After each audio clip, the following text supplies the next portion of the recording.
dahil sa katotohanan ng ipinapangaral ng Santa Iglesia Katolika na hindi maitanggi ng mga protestante sa lungatang aral at pahayag ng mga pastor.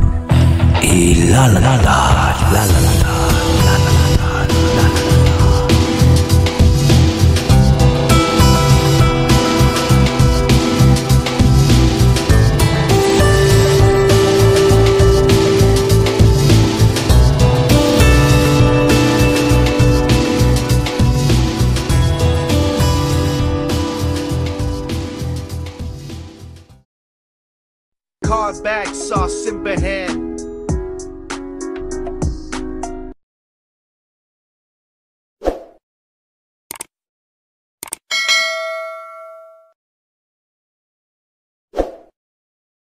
Okay mga kaigsunan, ato nang sugdan ang debate tali ni Bro Windel o ni Bro Gilier Pacana. Patangya unsa koy topic bro, pwede na to babasa na may kopya to Bro Gilier. Ang Tagalog diskusyon ni no? Ang Tagalog diskusyon asa na gani bro? Patutunayan ko na ang Inquisition ng Iglesia Katolika ay sa kadiliman at nakapatay ng mga Kristiyano ayon sa Biblia at mga referensya. Okay, mao to ang ilahang tema mga kaigsunan. Andam na ba si Bro Gilier? Ang ilahang rules mga kaigsunan, 15 minutes ang affirmative stand, dayon 15 minutes pod ang cross examination, dayon sunod second round bro, no? 10 minutes ang dayon 10 minutes pod ang 10 minutes na. Okay, ato na ang sugdan mga kaigsunan kay andam naman si Bro Gilier ang affirmatibo. Atong ihatag ni andam na pod ang abot na ko sa oras ni kay dili kay makontrol og mag-moderator dahil mag-timekeeper ba? 15 minutes. Okay, mag-Tagalog. Umpisahan o simulan na natin mga kapatid ang ating talakayan. Ato ihatag na lang bro. Ay na lang Tagalog bro. Okay po, mapagpalang hapon sa inyong lahat mga kapatid. Okay. Una sa lahat, ako po ay nagagalak na nagiging ikalawang pagkakataon ko na po itong makabalik dito po sa inyong siyudad. At nagustuhan ko po dito dahil halos kayo lahat ay bukas ang isipan. Meron kayong ganitong programa at sana nawa magpapatuloy pa ito sa mahabang panahon. So gagawin ko pong lahat na magsalita ng lingua franca na tinatawag natin Pilipino upang ang mga Tagaluzon ay magkaroon ng pagkakataon na makakuha sila ng magandang pagkaunawa sa ating usapan sa hapon ito. So, ang topic ko po ngayon, patutunayan ko na ang Inquisition ng Iglesia Katolika ay sa kadiliman at nakapatay ng mga Kristiyano. Yun po ang scope ng ating paksa. So, ibig sabihin, diyan tayo iikot mga mahal ko pong panauhin at mga audience at mga katunggali. Sa hapon ito, marami akong gagamitin mga referensya at mga historians at mga iba't ibang mga writers mula pa sa panahon na malapit sa Inquisition. Okay. Una, Biblia muna kasi patutunayan natin mula sa Biblia. So, ang pagpapatunay ko po ay base po sa mga sinabi sa Biblia at ito ba ay natupad sa sinabi ng mga tao sa Biblia kasi ang Bible kasi pag sinabi hindi yan matutupad agad yan sa Bible, posible mangyayari po yan sa hinaharap or mayroon siyang tinatawag na conditional fulfillment. Pwede kahit kanino siya magiging ma-fulfill siya or baka na matupad kasi conditional or natupad pa ito sa Iglesia Katolika. Una, galing ito sa Biblia ng Sambayan Pilipino Tagalog. So, para mapilis tayo, sinulat ko na lang. Dito tayo sa Hebrews 11 verse 36 to 38. Nakita ni Paul ang mangyayari sa hinaharap ayon sa Hebrews.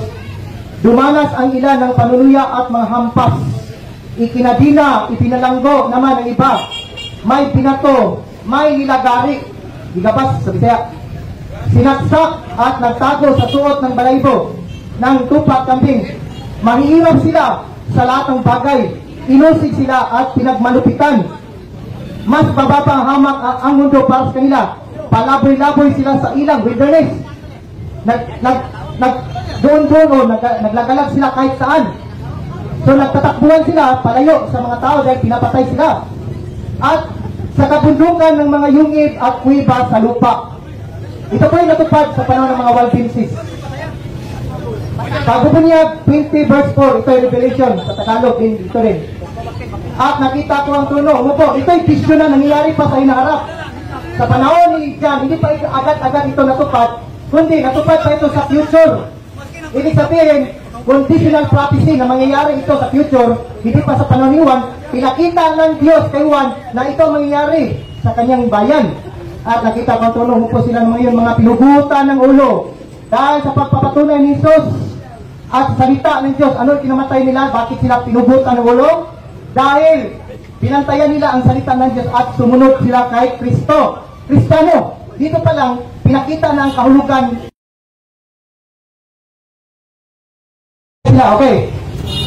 Pagpupunyag Gusgis, huwag matakot sa pipinto mong pagdurusa. Kaya, ibubulid na ng diablo ang ilan sa inyo sa bilangguan. Future din mangyayari yan. Sino ibubulid? Yung mga tagasunod si Kristo, ibubulid ng diablo, mga kapatid. The church can handle the truth. Libro ninyo ito. May pirma po ito ng mga kardinal. Meron siya. Meron nila po. Catholic book. Sabi dito, page 13. The greatest persecution came from the inside the church. Hindi sa labas. Galing sa Iglesia Katolika ang persecution. Not from the enemy of the church. Kasi kalaban ng Protestante at ang Iglesia Katolika. So kalaban nila ay hindi pala nagmula sa kanilang persecution, kundi inamin ng pare ng Santo Papa, nagmula pala ang pag-persecute sa loob lang ng simbahang Katolika. Ikalawa, page 133. The ungospel-like behavior by Catholics towards Christians of other churches. So, dito pala inamin na ang Inquisition talaga ay hindi pang gospel. Hindi po yan ugali ng Kristo. Yan po ay ang gospel. Ibig sabihin, hindi maka-Diyos, hindi maka-Kristiyano. Okay, page 95. Spanish Inquisition, notorious. Ano ibig sabihin ng notorious? Di ba yun ang mga titulo ng mga kriminal? So, mismo ang libro ninyo umamin, mga kapatid. Okay. Ano pang susunod? Mateo 10:22. Kamuhian kayo ng lahat ng tao nang dahil sa akin. Ngunit ang manatiling matatag sa wakas ay siyang maligtas. Lahat ng tao, hindi na to sa Hudyo. Di ba, paborito nyo, 1:44, di ba, Hudyo ang inyong pinaparatangan na sila ay mamamatay tao. Tingnan natin itong Biblia ng Sambayan ng Pilipino. Basahin natin sa Roma. Introduction. Anong sabi doon? Hindi na pala Hudyo ang may karapatan pumatay, ay may kapangyarihan pumatay, kundi may kinalaman din pala ang simbahan, di ba? Sa katunayan na pag-ibayo ni Luther ang reformasyon dahil sa pagbibigay niya ng paliwanag sa sulat na ito, hindi siya nagkamali nang makita niya rito ang pag-atos sa nakatayo na iglesia na kumisay makamundo at madalas na nagbabaliwala sa pananampalatayang dahil sa mga kaugaliang wala namang kinalaman sa pananampalatayang pagliligtas. Ang Inquisition di nakapagligtas ng tao yan, daming namatay. Ang daming sinalvage dahil sa religion, mga kapatid. Ano sabi nito? Tulad ng sambayanan ng Israel, noon ang sambayanan ng Kristiyano sa gitnang panahon. So kung pumapatay ang mga Hudyo, hindi naman adventist yung mga Hudyo kasi hindi naniniwala kay Kristo yan. Ang sabi dito sa Katolikon na Biblia, na pirmado ng CBCP, Catholic Bishops of the Conference of Philippines, na kagaya din pala ng ugali ng mga Kristiyano sa gitnang panahon, ang ugali ng Israelites, ginaya. Kung pumapatay ang mga Hudyo dahil sa religion, pumapatay din ang mga Katoliko sa panahong gitna. Medieval times kasi ang Inquisition is nakwanta yan hanggang 1834. Pinigil ang Inquisition dahil natalo sila sa puwersa ni Napoleon Bonaparte noong 1808. Kasi si Napoleon Bonaparte, additional information, dating Katoliko, ayaw na niya magkatoliko dahil nasaksihan niya ang pagpatay ng dahil sa reliyon. That's why, ang Juan 8:44, maaari din itong applicable sa Romano Katoliko sa pamamagitan ng Inquisition. O sana, tatanungin niya ako sa mga tinatayo ko. Okay, sabi pa dito, Revelation 2 verse 10, huwag matakot sa napipinto mong pagrusa, haya't ibubulig ng diablo ang ilan sa inyo sa bilangguan. So kung ikaw sumusunod kay Kristo at ipapakulong ka, gawain ng diablo yan. Gawain ng diablo yan, mga kapatid. Sabi dito, Revelation 6 verse 9-11, and I saw underneath the altar the souls of those who had been slaughtered because of the word of God. Council of Toulouse, 1229 AD. Ang sabi doon sa Council of Toulouse sa France, bawal bumasa ng Biblia. Pagbabasa ka ng Biblia, yari ka. Ikaw ay under sa inquisitional judicial investigation. Kasi ang inquisition, inquiry po yan. Tatanungin ka ng tatanungin, di ba, nakikita niyo sa ginagawa ng ating Pangulo si Duterte at si Sara, di ba, tinatanong sila ng tinatanong ng Quadcom, dahil doon, bubutasan ka, kahit magkakamali ka, kahit di mo ginagawa, yun ang ipapataw siya, maaari kang mapahamak. Ganun ang ginawa nila dati sa gitnang panahon. Ang isa sa mga unang nila na biktima, ang mga Waldensians Christian. Sa pamamagitan ng Inquisition, sila ay hinabol ang iba, sinunog sa state.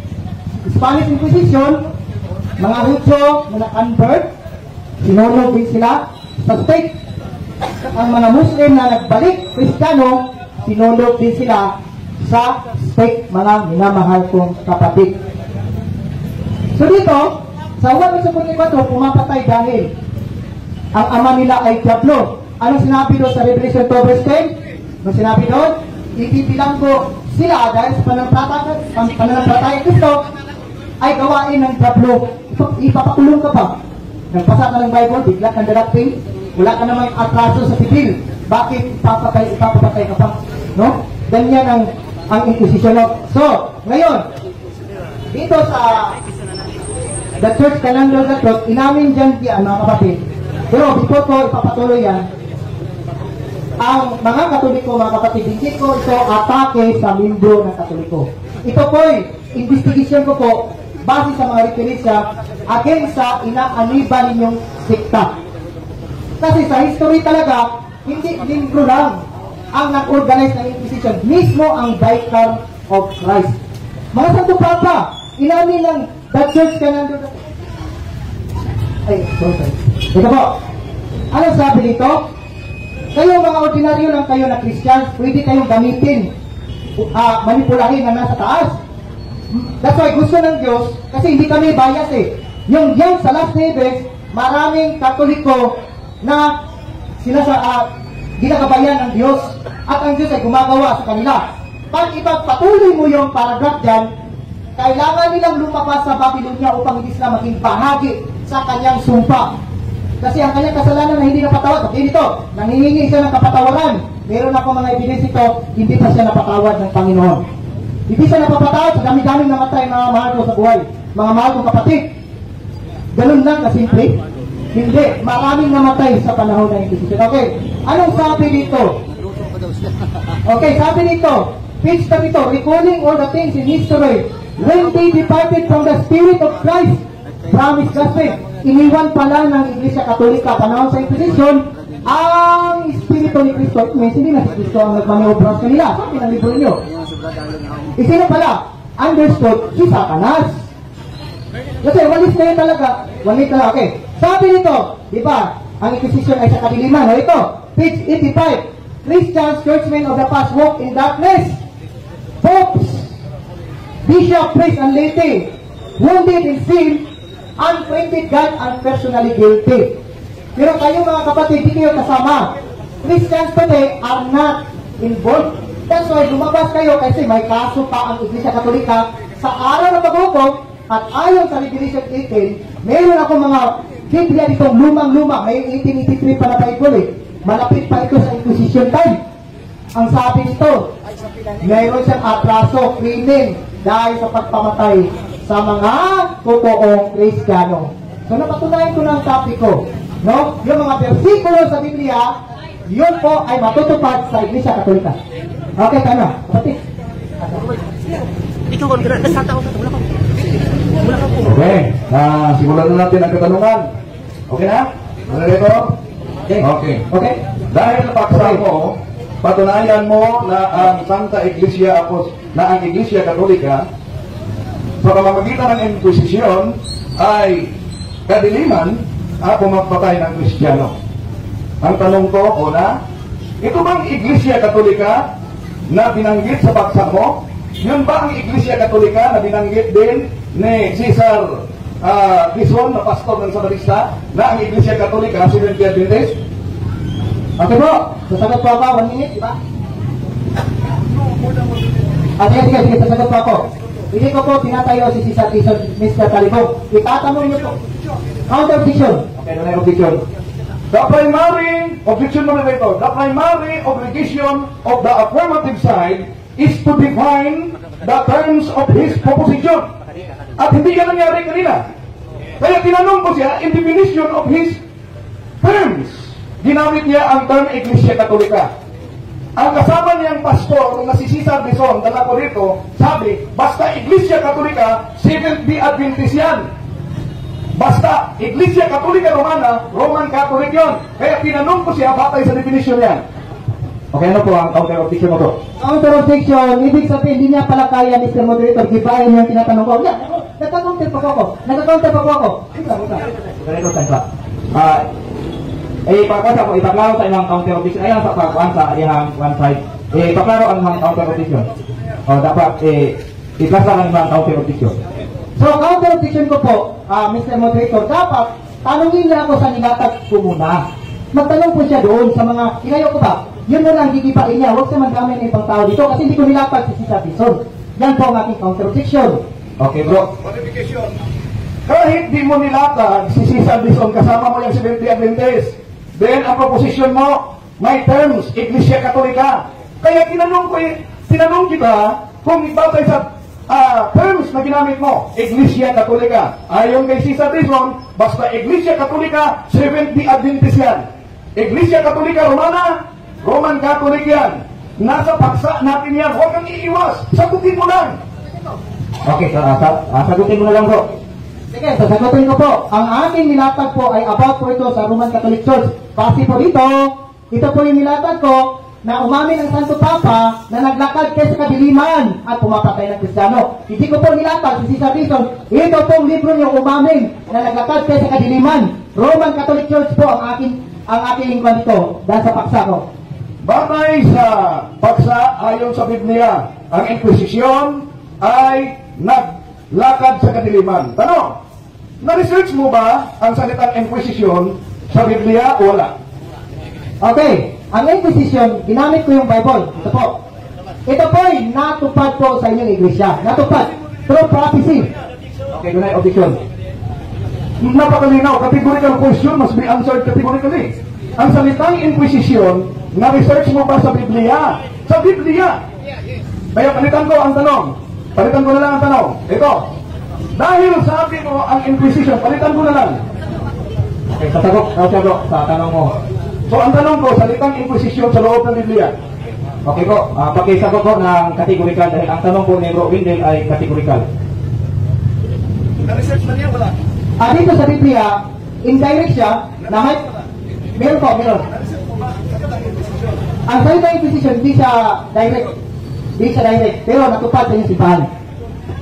Una, alam mo ba na kahit sa Bibliang Protestante, may mabasang Inquisition at dahil sa Inquisition, ang mga tao ay binitay sa puno ng kahoy. Alam mo ba o hindi mo alam? Okay bro, categorical bro, pakisagot ng categorical. Hindi ko po ginamit yung libro mo, Mr. Talibong. Objection, counter po, counter. Okay, dunay objection. Wala sa ating kasunduan kung ginamit man niya o hindi siya tanungin. Ang ating debate ngayon, to define the terms of your proposition. Sinundan ko siya. Kaya salitang Inquisition, alam ba niya na kahit sa Protestanting Bible, ang Diyos mismo nag-utos ng Inquisition. Kahit sa Protestant Bible, dahil sa Inquisition, may mga taong binitay sa puno ng kahoy. Alam niya o hindi? Okay bro, pakisagot na bro. Categorical bro. Ang sa akin, counter objection, pwede ba? Pwede. Pwede po.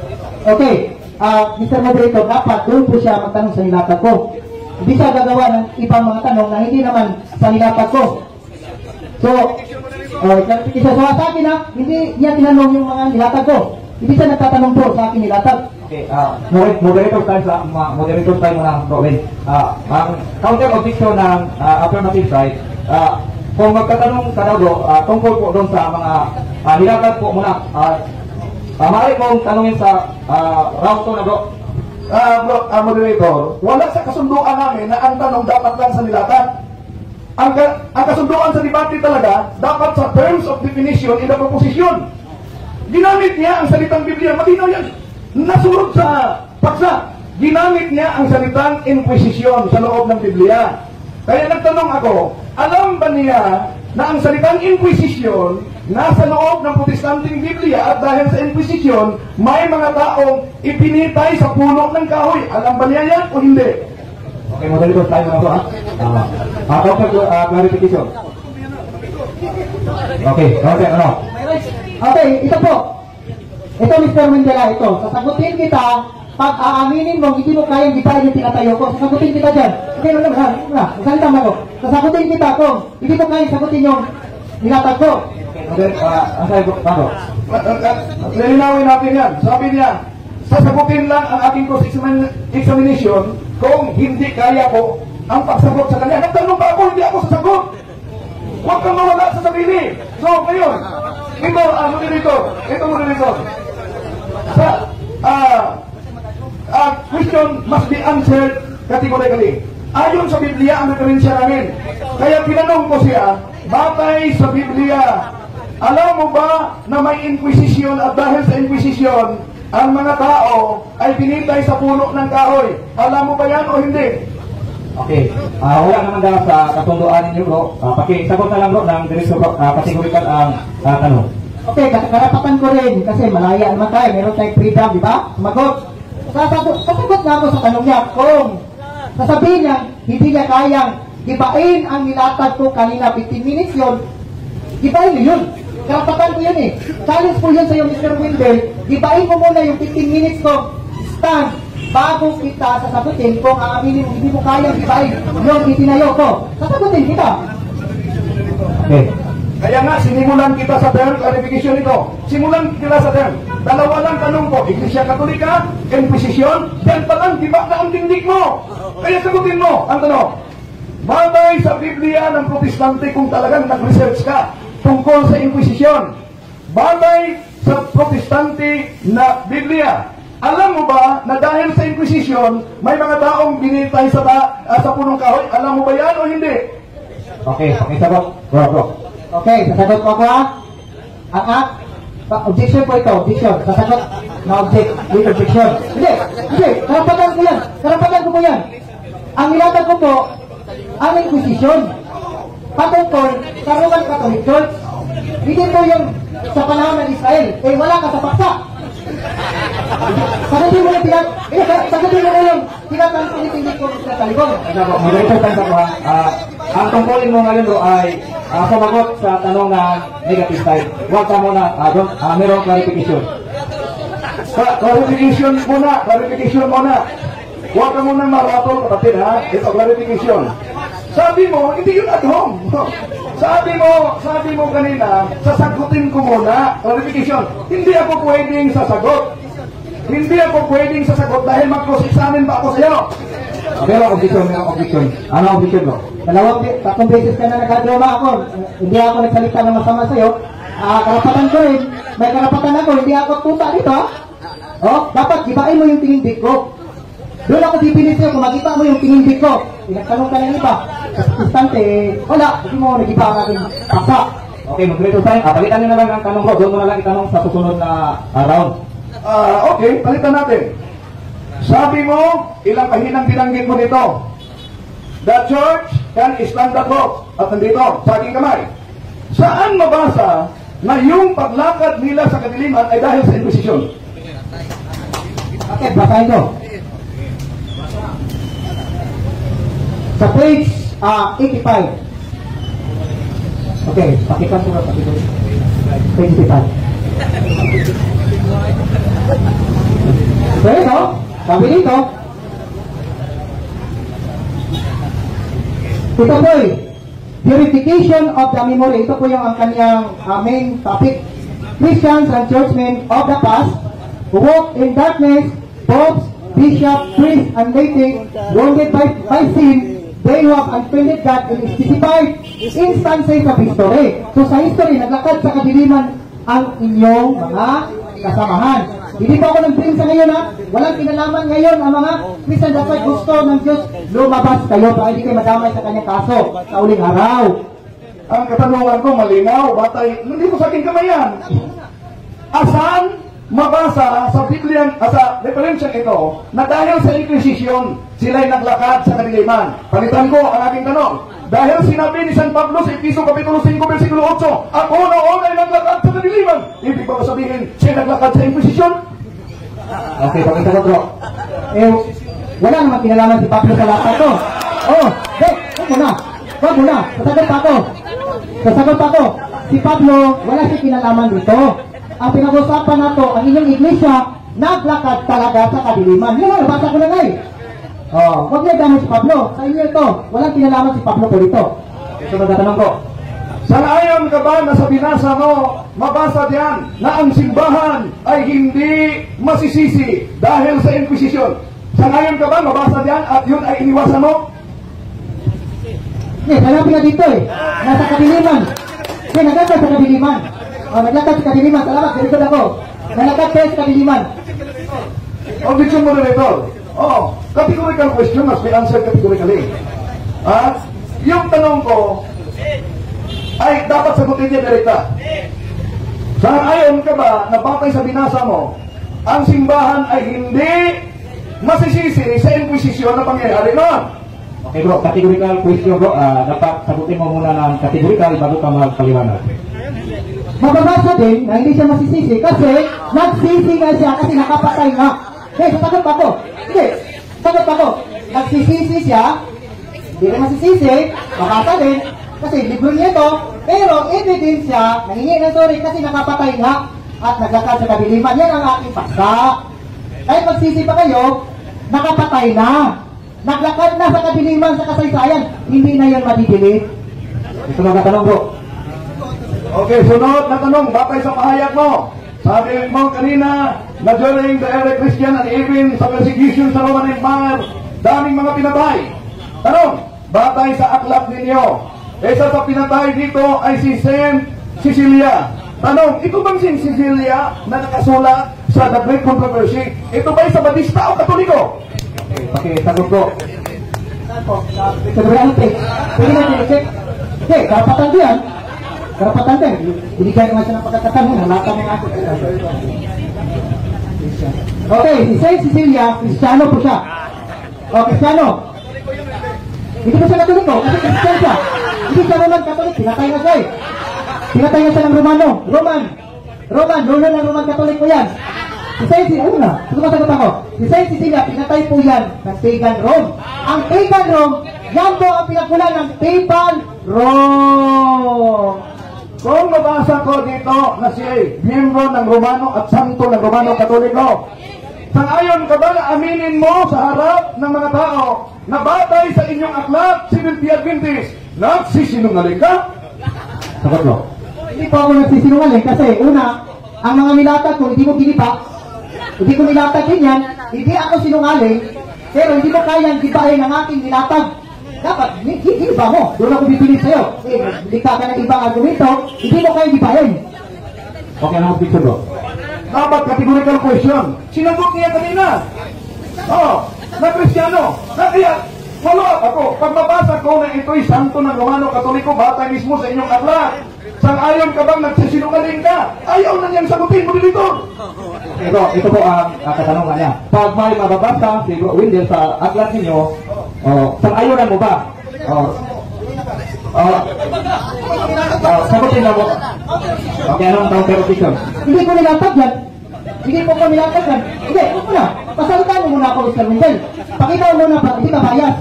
Hindi ako nanlilipong ito. Kasi ang pinag-indig ko po, ito. Dapat ito ang tatanong niya. Hindi niya tinatanong kasi hindi niya kaya ibahin. So ito yung counter objection ko. Pwede ko ba makita? Print lang naman yan ako eh. Print, di ba? Di ba? Pwede ba daw niya makita, Professor, bago daw niya sasagutin ang tanong mo? Palitan ko, kondisyon yan. Palitan ko. Tama, aklat. Gumamit ka rin ng aklat namin. So ngayon, sa nilatag mo kanina, yung pagpatay, murder, ay sa kadiliman talaga. Di ba ba? Yung murder ay sa kadiliman.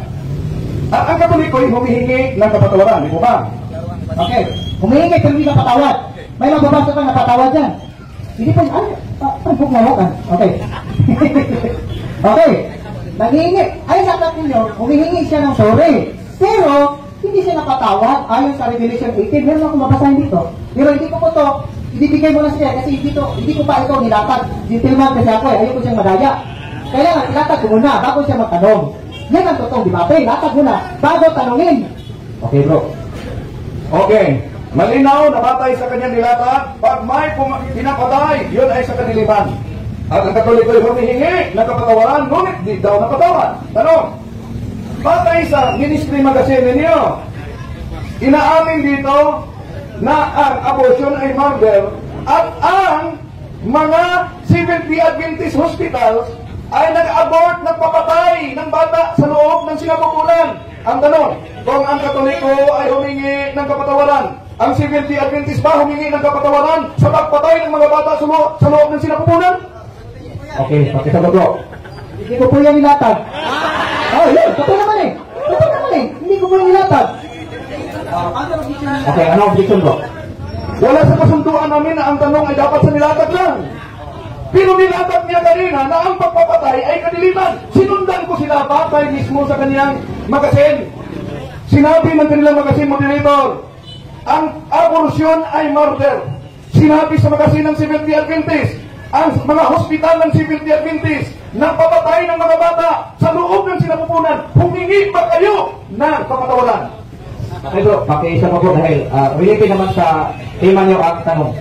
Hindi po related yan kasi out of topic siya. Counter objection. Hindi siya na lang. Counter objection kasi hindi po yan nakalatag sa akin itinendik. So, ano pang saysay ng pagtindig ko? Hindi naman tatanungin yung tinitindig ko. So, hindi niya kaya giba yung paksa ko. Gumawa ka ng bagong paksa. Yan, ikitindig mo yan. Sasagutin mo yan. Okay, moderator tayo bro. Balikan mo na lang ng bagong tanong bro. Doon mo na lakad sa Sikanor. Moderator, huwag mong hayaan na mag-iskapo na lang siya. Dahil kanina, sinundan ko ang pahayag niya. Imagine ang pagpapatay ay sa kadiliman. Inamin ng kanilang magazine, abortion is murder. And then inamin ng kanilang magazine, mga hospital ng Seventh-day Adventist ay nag-a-abort. Kaya sinundan ko siya. Dito, Mr. Moderator, sinundan ko siya. Kung nahirapan na siya, gusto, sabi niya, clarification, hindi na giba. Ilang termino pa lang. Giba na? Ano ba kaya yung lahat na? Okay bro, nasa sayo ang kung sasagutin mo po o palitan na lang ng tanong. Sasagutin ko siya kung aaminin niya hindi niya kaya ito. Ipain yung tinayo ko. Magpagod tayo ng paksa, Mr. Talibong. Sasagutin kita dyan. Patunayan mo na abortion. Yan. Sasagutin kita talaga dyan. Pero, kung kaya mong ipain itong nilatag ko kanina, believe ako sa'yo. Doon mo na lang sa second round bro. Dahil sa second round bro, hindi na siya makakaiwan kung ano ang itanong mo sa mga referensya bro. Okay bro, palitan mo na lang ng tanong bro. Okay, palitan ng tanong. Kahit nilatag niya ang pagpatay o murder. Ito, ginamit mo kanina ang Spanish Inquisition. Tanong, alam mo ba na batay mismo sa aklat na dala mo, ang Spanish Inquisition is not the ecclesiastical Inquisition. Alam mo ba yun o hindi? Categorical question bro, categorical ang iwang sagot. Okay. Ang may kinalaman ko siya sa ecclesiastical. Kaya ayusin mo tanong mo. Okay bro, ulitin ang tanong bro. Clarification mo dito, sabi niya ayusin ang tanong, maayos ang tanong ko. Kaya kinagalang ng moderator, dapat aayusin niya ang pakikinig niya. Eto, binanggit niya ang Spanish Inquisition. Ang tanong, ang Spanish Inquisition na napaka-worse, ayon sa aklat ito ba ay Inquisition ng simbahan o hindi? Naka mo ang punto ng tanong? Okay, pakisagot naman ng kategorikal. ayon sa ibang aklat. Ayon sa ibang aklat, ito po, ay may kinalaman ko ito sa gobyerno at iglesia. Iglesia, okay na. Sagot. Sunod.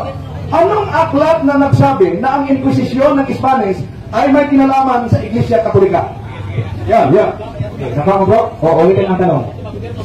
Ulitin mo bro, parang, okay.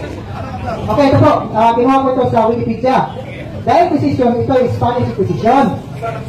Ito, Spain. That the Inquisitors should never proceed against the Indians and the old Christians. So, kalaban na Indians at mga old Christians. Home in the Kingdom of Spain, customary to proceed. At saka, alam mo naman ito na ito is lead by isang pare na si Tomas de Torquemada. Si Tomas de Torquemada, isang pare. So, may kinalaman. Pare ang nanguloy. The Grand Inquisitor of Spanish Inquisition is si Tomas de Torquemada, isang pare. Objection, moderator. Ang tanong ko ay napakalinaw. Ang Spanish Inquisition, ang kay Torquemada, nabuo yan para i-correct ang Spanish Inquisition. Nasa aklat yan. Kaya mayroong Ecclesiastical Inquisition to correct the abuse of Spanish Inquisition. Kaya ang tanong ko, before ni Torquemada, saan mabasa na ang Spanish Inquisition ay Roman Catholic Inquisition? Okay. Nakaw bago kay Torquemada, doon mo. Ulitin ko malinaw ang tanong ha. Nakuha mo ang punto ng kanyang tanong. Okay, pakita ko. Okay. Spanish Inquisition 1478 to 1834, a primary toll of religious persecution. Religious persecution po. So, ang kalaban, confiscation of property, kawaton na broken in deed daw, pagkuhaon ang inyong mga yuta, gumapilti mo sa kaso sa Inquisition. Sabi nito, in some cases, executions, however, large-scale massacre. Bakit? Okay, bro. Kaya nagtanong ako, tama naman religious, pero ang tanong ko, saan mabasa? Dahil kung may religious, hindi ibig sabihin Catholic na. Ang tanong ko, saan mabasa ng Spanish Inquisition is the Catholic Inquisition? Ito na lang, pag mabasa ko sa history, that Spanish Inquisition is not the Church Inquisition, sa ayon na nagsinungaling ka. Okay. Sagutin mo na bro. Sige po, anong aklat po yan? Pwede ko ba malaman? Anong aklat? Church history by Ernesto Balbonas eh. Ernesto Balbonas, okay. Sinabi yung kanina sa AI. Sabi lang, it is religious persecution. To religious, may nagalit na religion. At saka, sino ang una? Si Tomas de Torquemada, pare. One question. Ito ang mabasa natin sa pahina 293. We cannot therefore blame the Church for the defeat of the Spanish Inquisition. Kaya tinanong kita, saan mabasa na ang Spanish Inquisition is the Catholic Church Inquisition? Nas nga pamuta na o nas na po na tubag. Ang ebidensya kasi, si Tomas de Torquemada, pare, ang nanguna. Si Tomas de Torquemada ang nanguna. Pare, Dominicanong pare, ang nanguna sa Spanish Inquisition. O niya, it was church and state. Church and state, nagkaisa sila dati. Kung anong gusto ng church, ay walang magawa ang gobyerno, susunod sa gusto ng mga Santo Papa. Nasagot ang tanong. Bro, tapos na bro. Dahil nga, sunod, 15 minutes na po na negative stance ni Bro Wendell. Ang oras bro. Okay, ada nga? Okay, Bro Wendell. Okay, maraming salamat sa aking kaharap ngayon na Seventh-day Adventist na si Bro Villar, no? Na gigabain niya ang simbahan Katoliko sa pamamagitan ng paglatag ng Inquisition na ito dahil sa kadiliman. Pero parang nakalimutan yata ni Bro Villar, the primary obligation of the affirmative side is to define the terms of his proposition.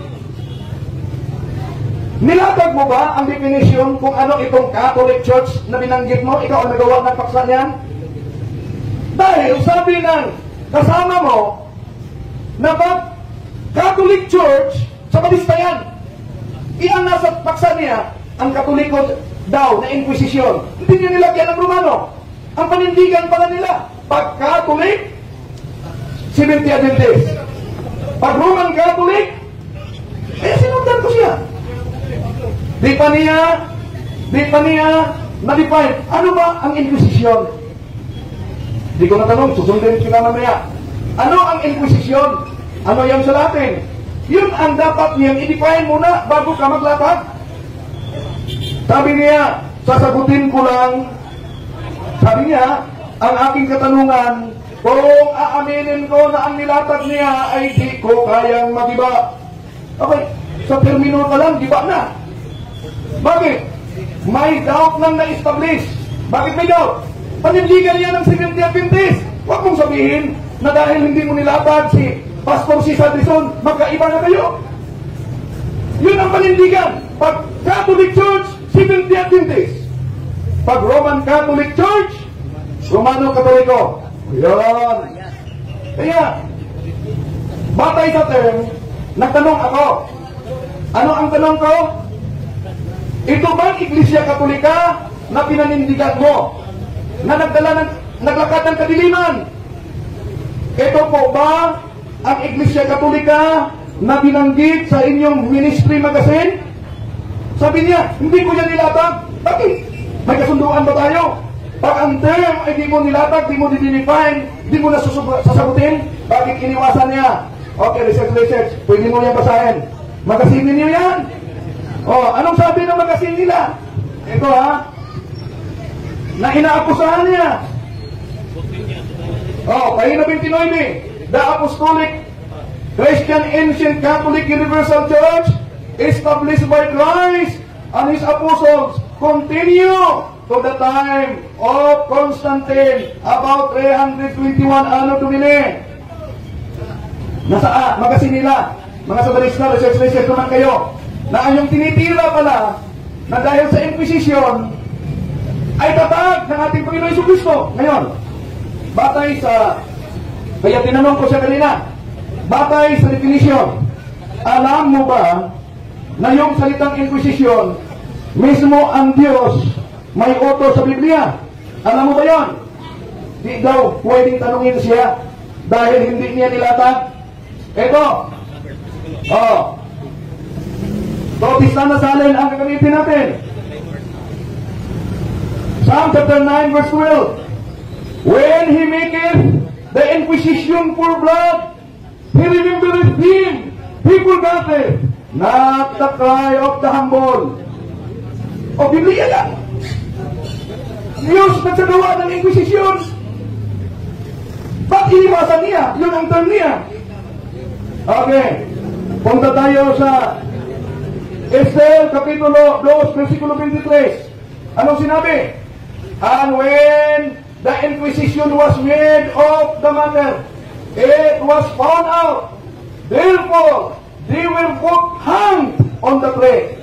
Eh, dito ko siya tinanong. Alam mo ba na kahit sa Protestanting Bible, may mabasa na may mga taong dinitay sa pamamagitan ng inquisition? Oh, bakit po ba yung gobyerno civil, ayan talaga ang punishment ng inquisition? Bakit? Dahil ang mga heretics noon, hindi katulad sa heretics ngayon, na nakikipagdebate lang. Ang mga heretics noon, ito po, Word History by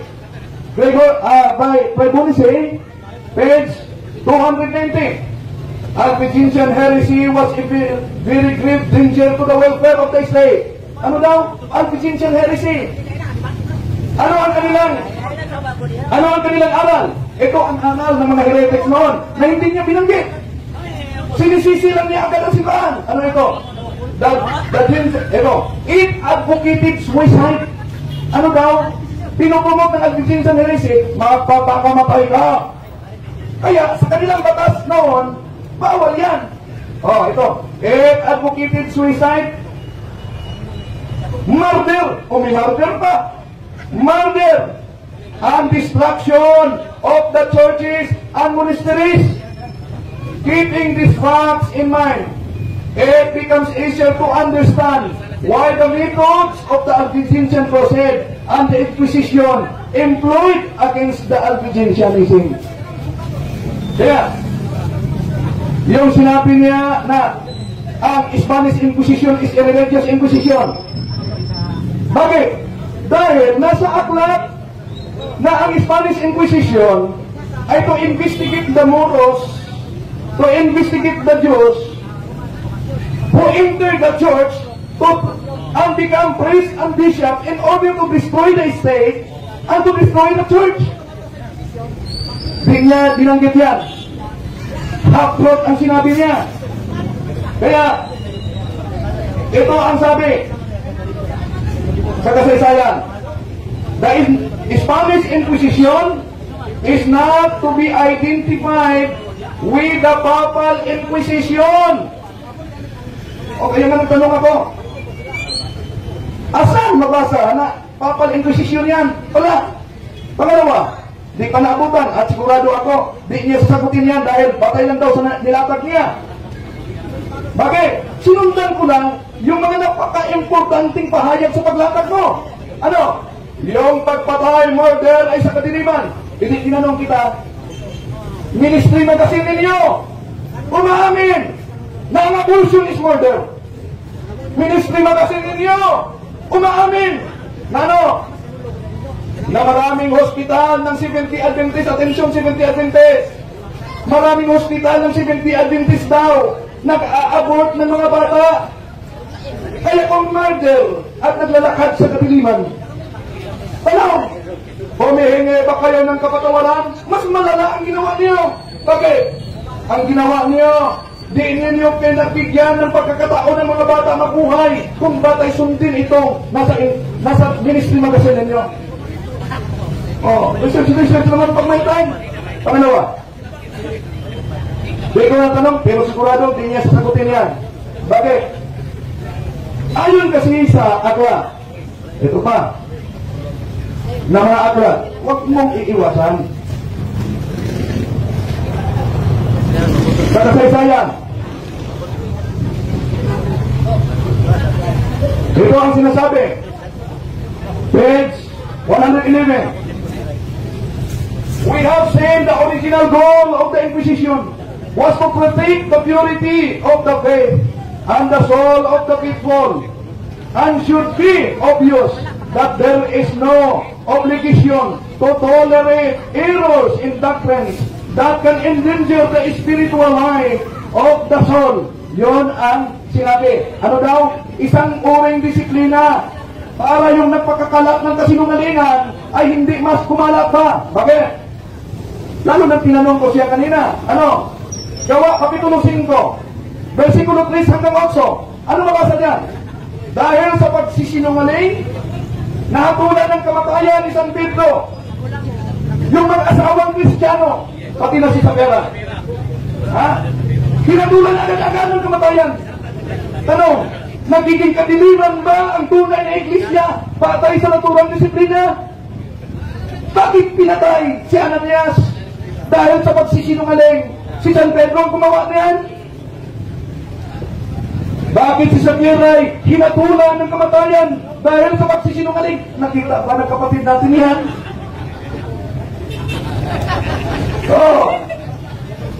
Kaya ayon sa kasaysayan, ang Inquisition ay hinihingi ng panahon at ang nanguna nito ay ang tinatawag na government civil. Ito, the Inquisition was established to counteract the danger.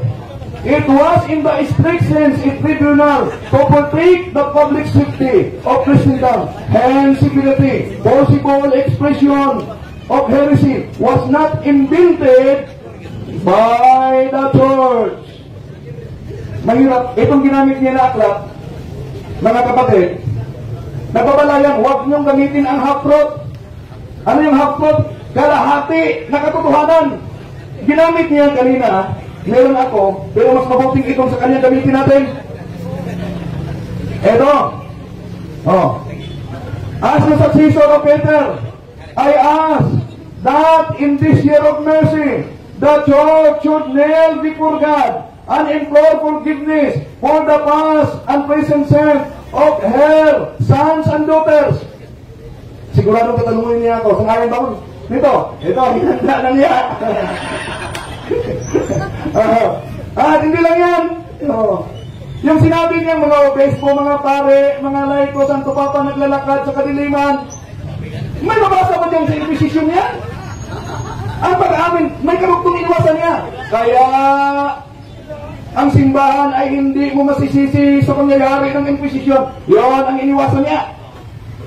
Kaya nga, walang pagkakaiba ito makabasa ng isang liham na ang liham ay nabasa niya, ang putik ay magaling para sa mata. Kuha agad ang putik at inalagay sa mata. Buta ang resulta. Bulag ang resulta. Bakit? May karugtong. Ang putik ay magaling para sa mata kung gusto kang maputa. Diba? Oh, okay. Ang dami pa na mga referensya na ginagamit natin. Pag humihingi ba ng kapatawaran, ibig ba sabihin ang buong simbahan na gumawa ng piling, nasa aklat pa ginamit mo. Ang papay humingi ng kapatawaran sa Holocaust. Ano yung Holocaust? Nandyan, siguro nabasa mo yan. Ang Holocaust, yung mga Hudyo at mga Katoliko, pinatay ni Hitler.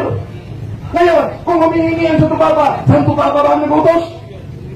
Ang ating Panginoong Diyos nga, si Jesucristo, doon sa krus, humihingi ng kapatawaran para sa lahat ng mga nagkasala is an act of humility and an act of holiness. Ngunit, iniba ni Tomas Seventh Adventist na kahit bata sa loob ng tiyan ay papatayin na. Mga kapatid, ito ay nakabatay lang sa ginawin niya. Maraming salamat. Okay, wait lang ha. Pahingahin muna natin si Bro Windin. Inom mo ng tubig. Ikaw, baka gusto mong uminom ng tubig. Meron tayong tubig. Okay na? Okay, relax lang. Okay, shout out guys sa mga naglantaw na ito karoon, ng mga viewers na ito sa social media. Labi na kang Bro Windin sa YouTube channel ni Bro Windin o sa iyang Facebook page. O kang Bro Julie, kang Bro Tata, o kang... Bro, tayo nga ba? Natay magbisita karoon? Romil Spirit sa panahon bro, Loran? Okay. Agad ang mga bisita na rin karoon. Okay bro, ada na bro? Ano na bro, Windin? Okay. Okay, umpisan mo na ang tanong bro. Ang ating oras. Okay, hindi pa nakahanda ang timekeeper. Okay, handa na. Okay bro. Okay, magandang hapon kapatid Windin. Ito yung pang unang tanong ko po. Ayon po sa ating paksa. Ang paksa ko po, patutunayan ko po na ang Iglesia, ang Inquisition na Iglesia Katolika ay sa kadiliman at nakapatay ng Kristiyano. Ibig ko bang sabihin, walang napatay ng Kristiyano? Oo, hindi. Ito ang sagot. Sa gobyerno sibil, may napatay pero hindi ecclesiastical na Inquisition yan. Objection. Sa kasaysayan. Objection po. Ang tanong ko po ito, listen na lang. Dahil against ka sa topic ko po, ibig ko bang sabihin, walang napatay na Kristiyano. Ano dito?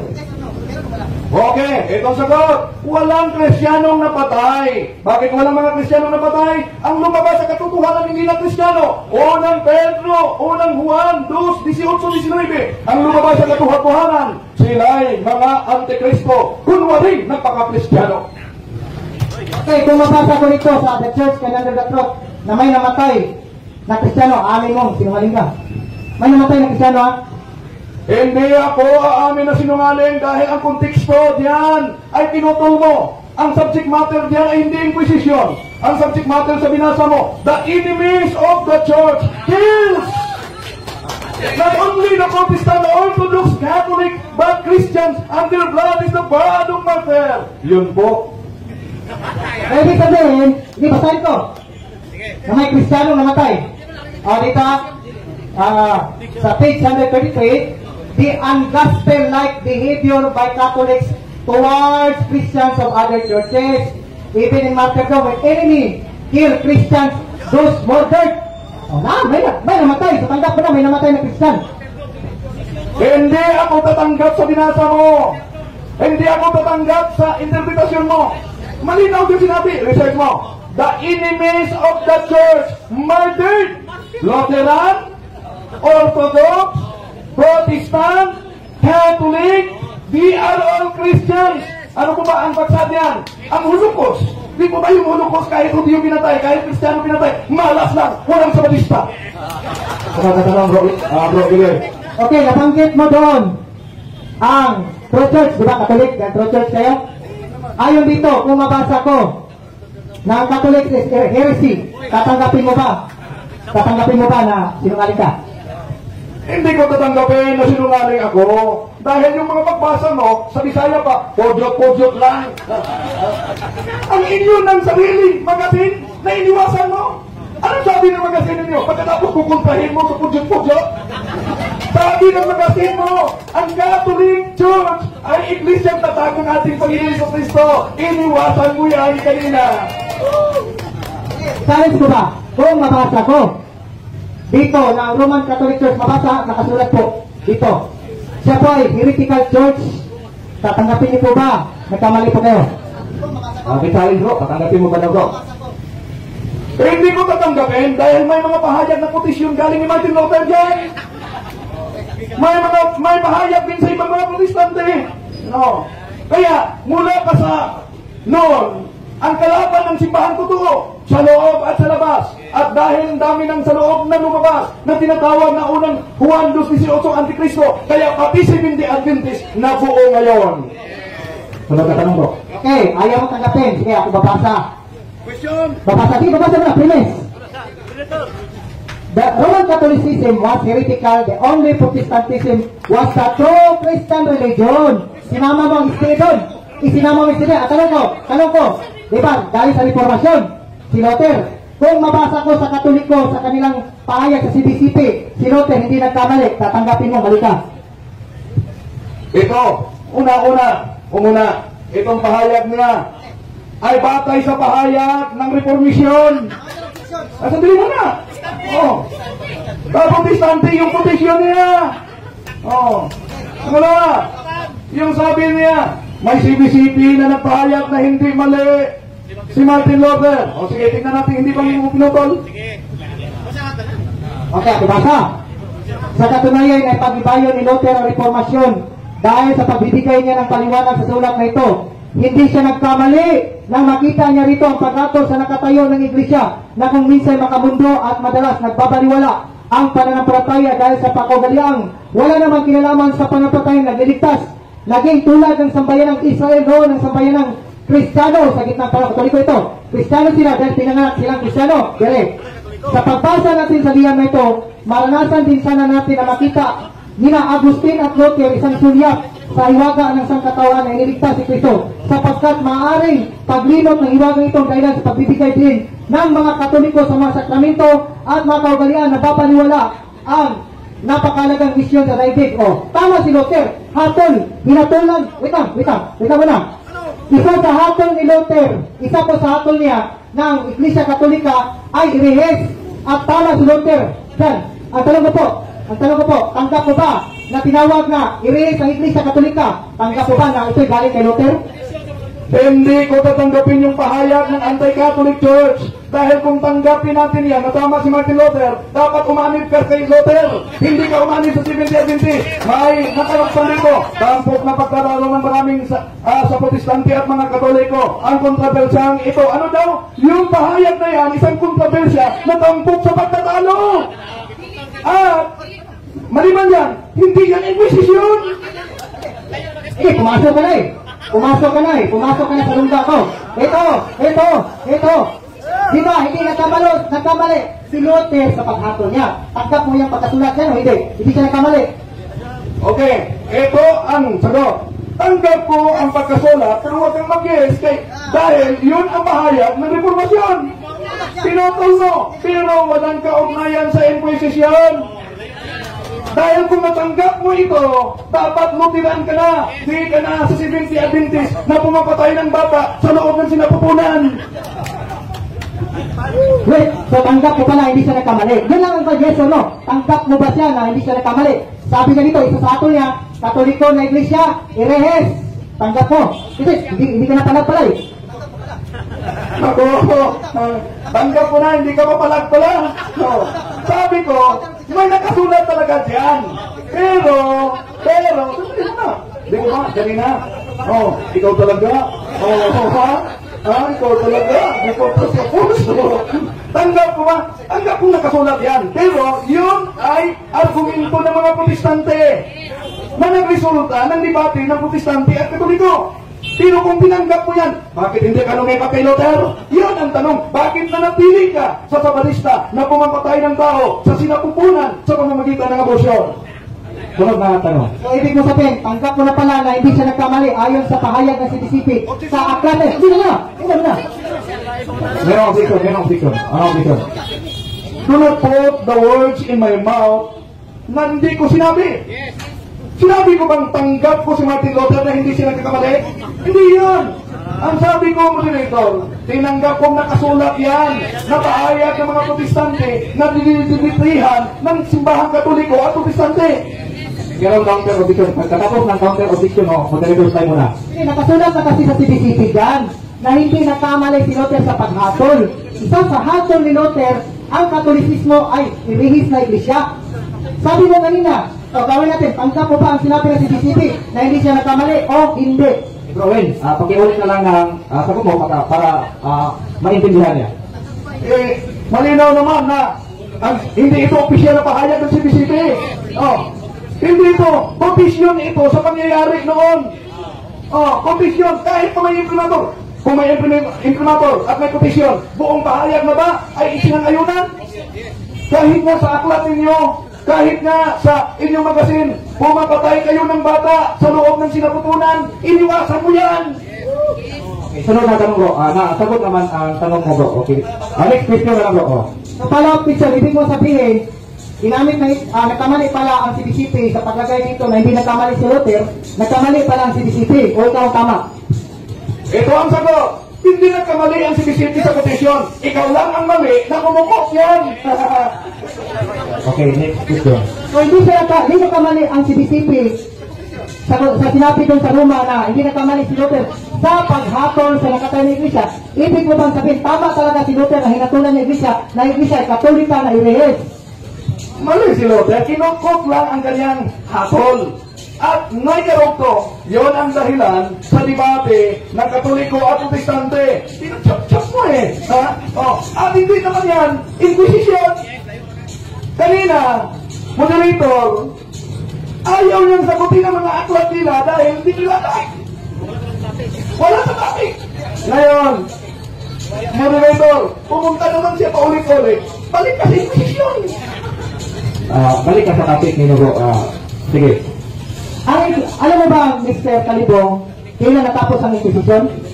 At alam mo ba ang years na nag-exist si Luther? Alam mo ba yun o hindi? Alam ko yan sa kasaysayan nandito. Pero yung sabi mo na huwag ka muna. Huwag ka muna sasabat. Ang Inquisition ng Sibyl natapos. At yung Inquisition ng simbahan ngayon nagpatuloy. Yun ang canonical Inquisition. Hindi yan natapos. Pero yung sinabi niya na natapos sa panahon ni Buenafuerte, wala kang mabasa na tinapos na yun. Pati ang Ecclesiastical Inquisition to investigate, si Buenafuerte ang nadeklarar.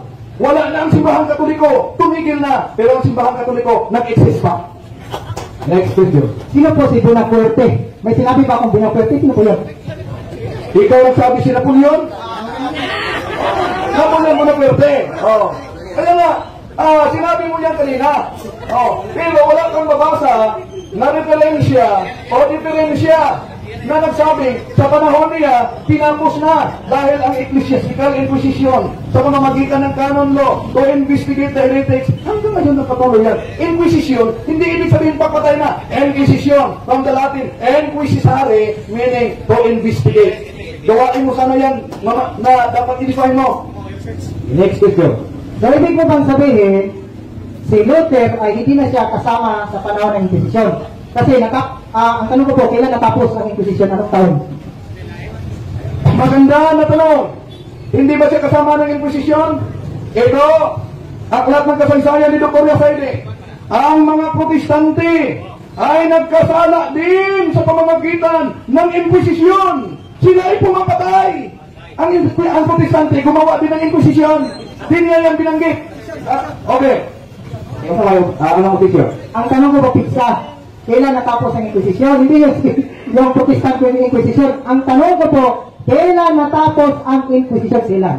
Ano po? Kailan daw ang tanong ito? Dapat Pizza daw ang kailangan niyang sagot mo bro. Very good question. question dahil may ecclesiastical inquisition na sinabi kong nagpatuloy hanggang ngayon. Hindi na natapos.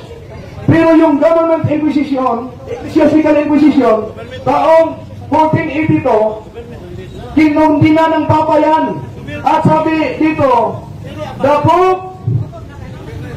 Pope condemned the Spanish Inquisition, protested against its excesses. Ang Inquisition ng Spanish Inquisition 1482. Pero ang sabi niya, kailan ang Inquisition? Ganito. Dahil may ecclesiastical Inquisition, makinig ka sana. Sinagot ko na yan kanina pa. Makinig ka. Bro, hanggang bro na sinagot naman niya, meron naman siyang binanggit na taon bro. Okay, next question bro. Dapat makinig ka muna bro ha, na nandito si bro Amancio, parang ganyan talaga ang, sige bro. Next question bro. Okay, next question. Ito na yung last question. Dito tayo sa about sa itong angkat na ito. Biglingan ng sambayan ng Pilipino. So, iklaro natin kasi kanina, medyo nagpang tayo dun palusibo tayo dun Doon talaga sa Roma, sa introduction ba, na sinabi, sinulat ng mga pari sa Catholic Bishop Fathers of the Philippines, na hindi nagkamali si Luther na hatulan ang natatayong iglesia. Ito yung last question, no? Last question. Hindi nagkamali ang CBCP, sulat yun, na hindi nagkamali talaga si Luther na kontrahin ang iglesia Katolika. Last question, last nga sagot. Sa iyo nang galing yan, hindi yan sa sulat. Ang sulat, sabi kasi niya, hindi, sinasabi ng CBCP, hindi nagkamali si Martin Luther. May kondisyon lang na yun ang resulta sa pinatawag na Catholic and Protestant debate. Pero ngayon, sinagot natin ang malinaw na mali lang si Martin Luther. Kaya nga nagbuo. Hindi, mali ang CBCP. Dahil ang CBCP, nag-quote lang. Nag-quote lang. Tulad sa iyo, nag-quote ka ng mga aklat ng Katoliko. Mali ba ang aklat ng Katolikong kinukot? Hindi! Ang mali, ikaw na gumagamit! Ay na bro, wala na bro. Hangin na ako bro ha. Maminaw lang sa tubag o maminaw sa pangutana o hindi na naman sige o wala kong hilat, nakatawa na bro. Okay, sunod. Bahulay sa kuno. Shout out guys sa mga viewers na to karon. Naglantaw na to karon ninyo. Gipalibutan sa o mga tao nga naminaw karon. Nindot kayo ang atong nagtiki sa duha ka mga bangkitan nga mga debatidor. Nahimo naman ninon kung moderator ano hindi man ka koy mag-moderator ano ko. Mga naalaman ka din hapit naalaman ka sa mga 60% na lang. Kita ba ni sulod ni no? Siya maglago ang affirmative yapon. Affirmative yapon. 10 minutes o 10 minutes 10 minutes ang wala na ito. Yung sa tubig ko. 10 minutes ang presentation o 10 minutes po ang cross-examination. Yung sa mga tubig kay hanap ka ba ng mag-moderator? Saan na mag-debate? Okay. Sunod, pasalamatan din ato ang mga sponsor. Ilagay na ni Ma'am Dina Rebel o si Sir Bobby Rebel o imong nanusap ni Ma'am Glyza Igbos sa ilang paghatag o suporta sa ato ang programa din sa Merkado Publiko sa adlaw nga Domingo sa may alauna sa hapon hangtod na sa alas 5 sa hapon. O imong nanusap sa ato ang bisaksakan sa ato ang community si Bro o Sister Dodong Dulan. Salamat sa inyong paghatag o panahon nga makatuhik mi sa inyong kurinti. O sa tanan nga lang na mga niya nga nagtanaw na to karon dinhi, mga Katoliko man o dili Katoliko. Pasalamatan din nato si Bro Gilier Pagana, Paganya nga gayo pa ni og gikanan si Bro Gilier, gikan pa ni og Iligan. Mindayo lang yun sa Usamis aron nga makikatbang ni Bro Wendell sa debate. Nga nindot sa ni nga tema ilang gihisgutan kay interesting kayo ni nga tema kay usa sa sa init kayo nga mga isyu diatapi sa atong mga kaigsuonan nga mga protestante nga ang mga Katoliko kuno daghan o ipangpatay. Amo na karon kamo na mo timbang-timbang kung kinsa gayon ang nagsulti sa tinuod mga kaigsuonan. Karon ato nang sudan andam na mga Bro Gilier sa imong 10 minutes nga presentation. Andam na bro? Okay.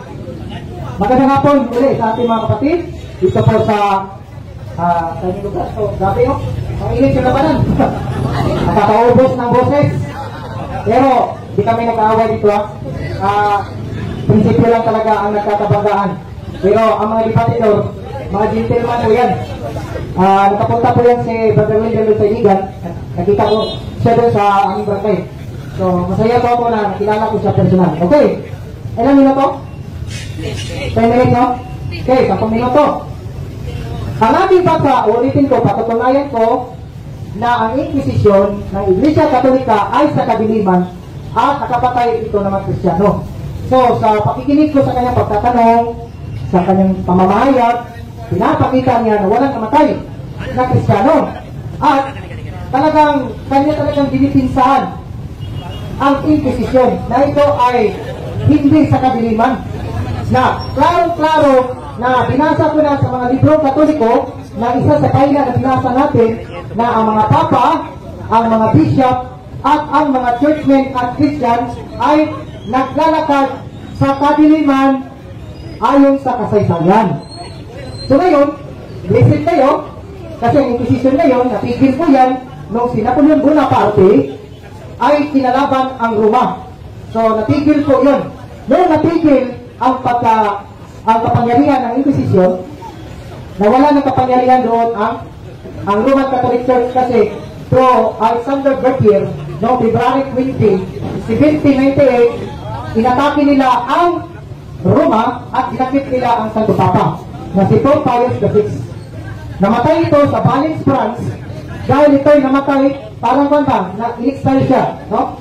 Ngayon, ang aking pagpapatunay ay talagang matibay kasi kanina kinukuha lang niya yung mga terminology na nabasa niya dito sa ating paksa, pero yung mga nilatag ko hindi talaga niya naigiba, hindi talaga niya nasundan. Dapat sinundan niya yun. Ang ginawa niya, pinutol-putol, kumuha siya ng mga aklat kasama pa yung abortion. Hindi naman Inquisition yung abortion. Bakit? May utos ba ang Iglesia Adventista? Mapatay kayo ng bata? Hanapan mo ako ng 28 fundamental beliefs na sinabi doon sa aming tinatawag natin na standard namin na set of doctrines o tinatawag na yung aming banda, tinatawag namin na isa ba sa 28 fundamental beliefs na i-promote ang abortion? Kung wala, maritis na yan. Kung may pumapatay, walang kinalaman kami. Walang kinalaman ng Iglesia dyan, Adventista. Kung may pumapatay dyan na naka-abort, malay mo, baka Katoliko din yun, pumasok lang sa aming hospital, malay lang. Opinion ko lang yun. Opinion. Okay. Ang aming paksa, gusto niya ng Katolika dito ay ang SDA. Mali. Ang isip ko, ang intindi nyo. Kasi akong gumawa ng paksa, ito po ay napaloob ko sa Iglesia Katolika Romana. Kasi ang Seventh-day Adventist, wala kaming doktrina na nag-declare kami ng Inquisition. Mali na naman. Sinabi ba, mayroon ba kaming Inquisition na mag-abort? Walang ganun. So, tawag ko nun, gumawa lang siya ng isyo. Para magmukhang tama at sa totoo, hindi talaga niya naigiba ang ating timbit. Ayan, dito tayo. Nahingi ng kapatawaran ang Iglesia Katolika. Ang tanong ko ba, napatawad ba siya ayon sa aklat? Dito, wala akong nabasa, napatawad siya. Nangingi lang siya ng kapatawaran at nagpakumbaba. Kanino naman? Dapat kung ang Iglesia ay totoo siya na nagpakumbaba sa kanyang krimen, dapat doon siya magsuri sa mga tao talagang kanyang nasagasaan. Namatay na lang yung mga kriminal na Santo Papa. Namatay na lang yung mga pare na may kinalaman sa pagpatay ng mga Kristyano. Ang nangyari mga kapatid, wala. Ang nanghingi ng suri, yung mga little popes, sila lang ang nanghingi ng suri. Ang tanong, ayon ba dito sa aklat, napatawad ba sila? Silent ang aklat. Nabasa ko ito eh. Ibig sabihin, ang kaso nagpatuloy pa rin nakabinding. So dito tayo sa mga malalaking aklat. Ayon dito sa Expository Bible, dito Adventist sa mga Bible chapter 17, the Great Four. Dito sa commentary sa Revelation 17 verse 6, and I saw the woman drunken with the blood of the saints. Nakita niya na ang babae ay ininom ang dugo ng mga banal. This is referred to the empires and the false religions. Sabi dito, and with the blood of the martyrs of Jesus, points to the millions of the church age who gave up their lives for the cause of Christ. The Roman Empire began, tandaan niya, sinimulan ito ng Romanong Imperyo, yung pagan, these persecutions of Christians and was followed by the Catholic Church. Inunahan pala ng Romano Imperyo at tinapos ng Catholic Church. Hindi ba to? Hindi. Kasi ang Pagan Rome, dyan nagaling ang Papal Rome. So meron na akong kakampi, ang Bible Expository. So sabi pa dito, ang babae pala na patutok, sa iba naman, UPI, hindi natin pwede gamitin yan kasi pagmumura yun. Ang babae dito na or babaeng bayaran para malinis pakinggan, walang iba, nagmula siya sa Pagan Rome at maging Papal Rome. Roman Catholic Church. Ito pa, ang kakapal ng mga Hebrew, sabi pa dito, ito ay 1883 na version ng Biblia. Malapit-lapit ito sa panahon na nagtapos ang Inquisition. Okay, Philip's Hands, ito ay mga scholar po ito. Sabi dito ni Adam Clark noong 1883, sabi dito sa akin, okay, the Roman Catholic powers which existed at the Reformation. Ano? Sabi niya kanina, hindi daw kasama sa Inquisition. Reformation, under siya, pinipersecute din pala siya sa panahon ng Roman powers, Roman Catholic powers. Sabi nito, the Latin Church, the doctrines reformed, nahimo siyang papyri. So, ang papacy, tawag din sa kanya, papyri. Okay, sabi nito, understood to apply to Papal Rome. Sino understood to apply to Papal Rome? Ang babae sa Revelation chapter 18. Sabi pa dito, apply to Papal Rome who has the system of superstition and false faith. Ano yung false faith? Yung sa taga-bisa pamili na pagtuo or bulaan na pananampalataya. In her was found the blood of the prophets and all of the person upon the earth. So kasama tayo pala doon, ininom niya ang mga dugo ng santo. Sino uminom? She was the persecutor and murderer of prophets and of righteous men, ang Papal Church. Ayon sa aklat ni Adam Clark. So, ito, tatangin ito kasi mga old professor ito, yung 18th century. May mga pangalan ito. Buti kung may libro si Linda Talibog na parang isiparin sa isang isli. So, ibig sabihin, marami dito mga bishop. Bishop Newton, Bishop Bell, na parang naliwanagan sila na ang Roman Catholic Church pala ay ang babae sa Revelation chapter 18. Sabi nito, beholding the desolation, sabi nito that could not attend her rescue. In the world's history, is like the and the false prophets as the Papal clergy. So, ibig sabihin, bulaan pala at siya pala yung hayop sa Revelation chapter 18. Kapag hayop, kumakain ng tao. Okay, natapos na. Nalaglag ang microphone. Okay, pakiayos mga bro. Okay. Nalaglag. Okay, natapos na po ang 10 minuto na presentation ng affirmative side. Ngayon, susunod naman ang 10 minuto sa cross examination galing naman sa negative side. Province? Sabi mo kanina, hindi utos ng Seventh-day Adventist na magpa-abort ng mga bata. Ano? Sino ang nag-utos na i-abort ang mga bata batay sa inyong magasin? Iwan ko po, kasi hindi ko naman ginamit po yan. At saka, wala po sa 28 fundamental beliefs na mag-abort ang Seventh-day Adventist. Yan ay labag talaga sa aming doktrina yan, ang pagpatay. At kung gusto mo ikiit na isama mo kami, iwan ko, tanungin mo sino gumawa niya.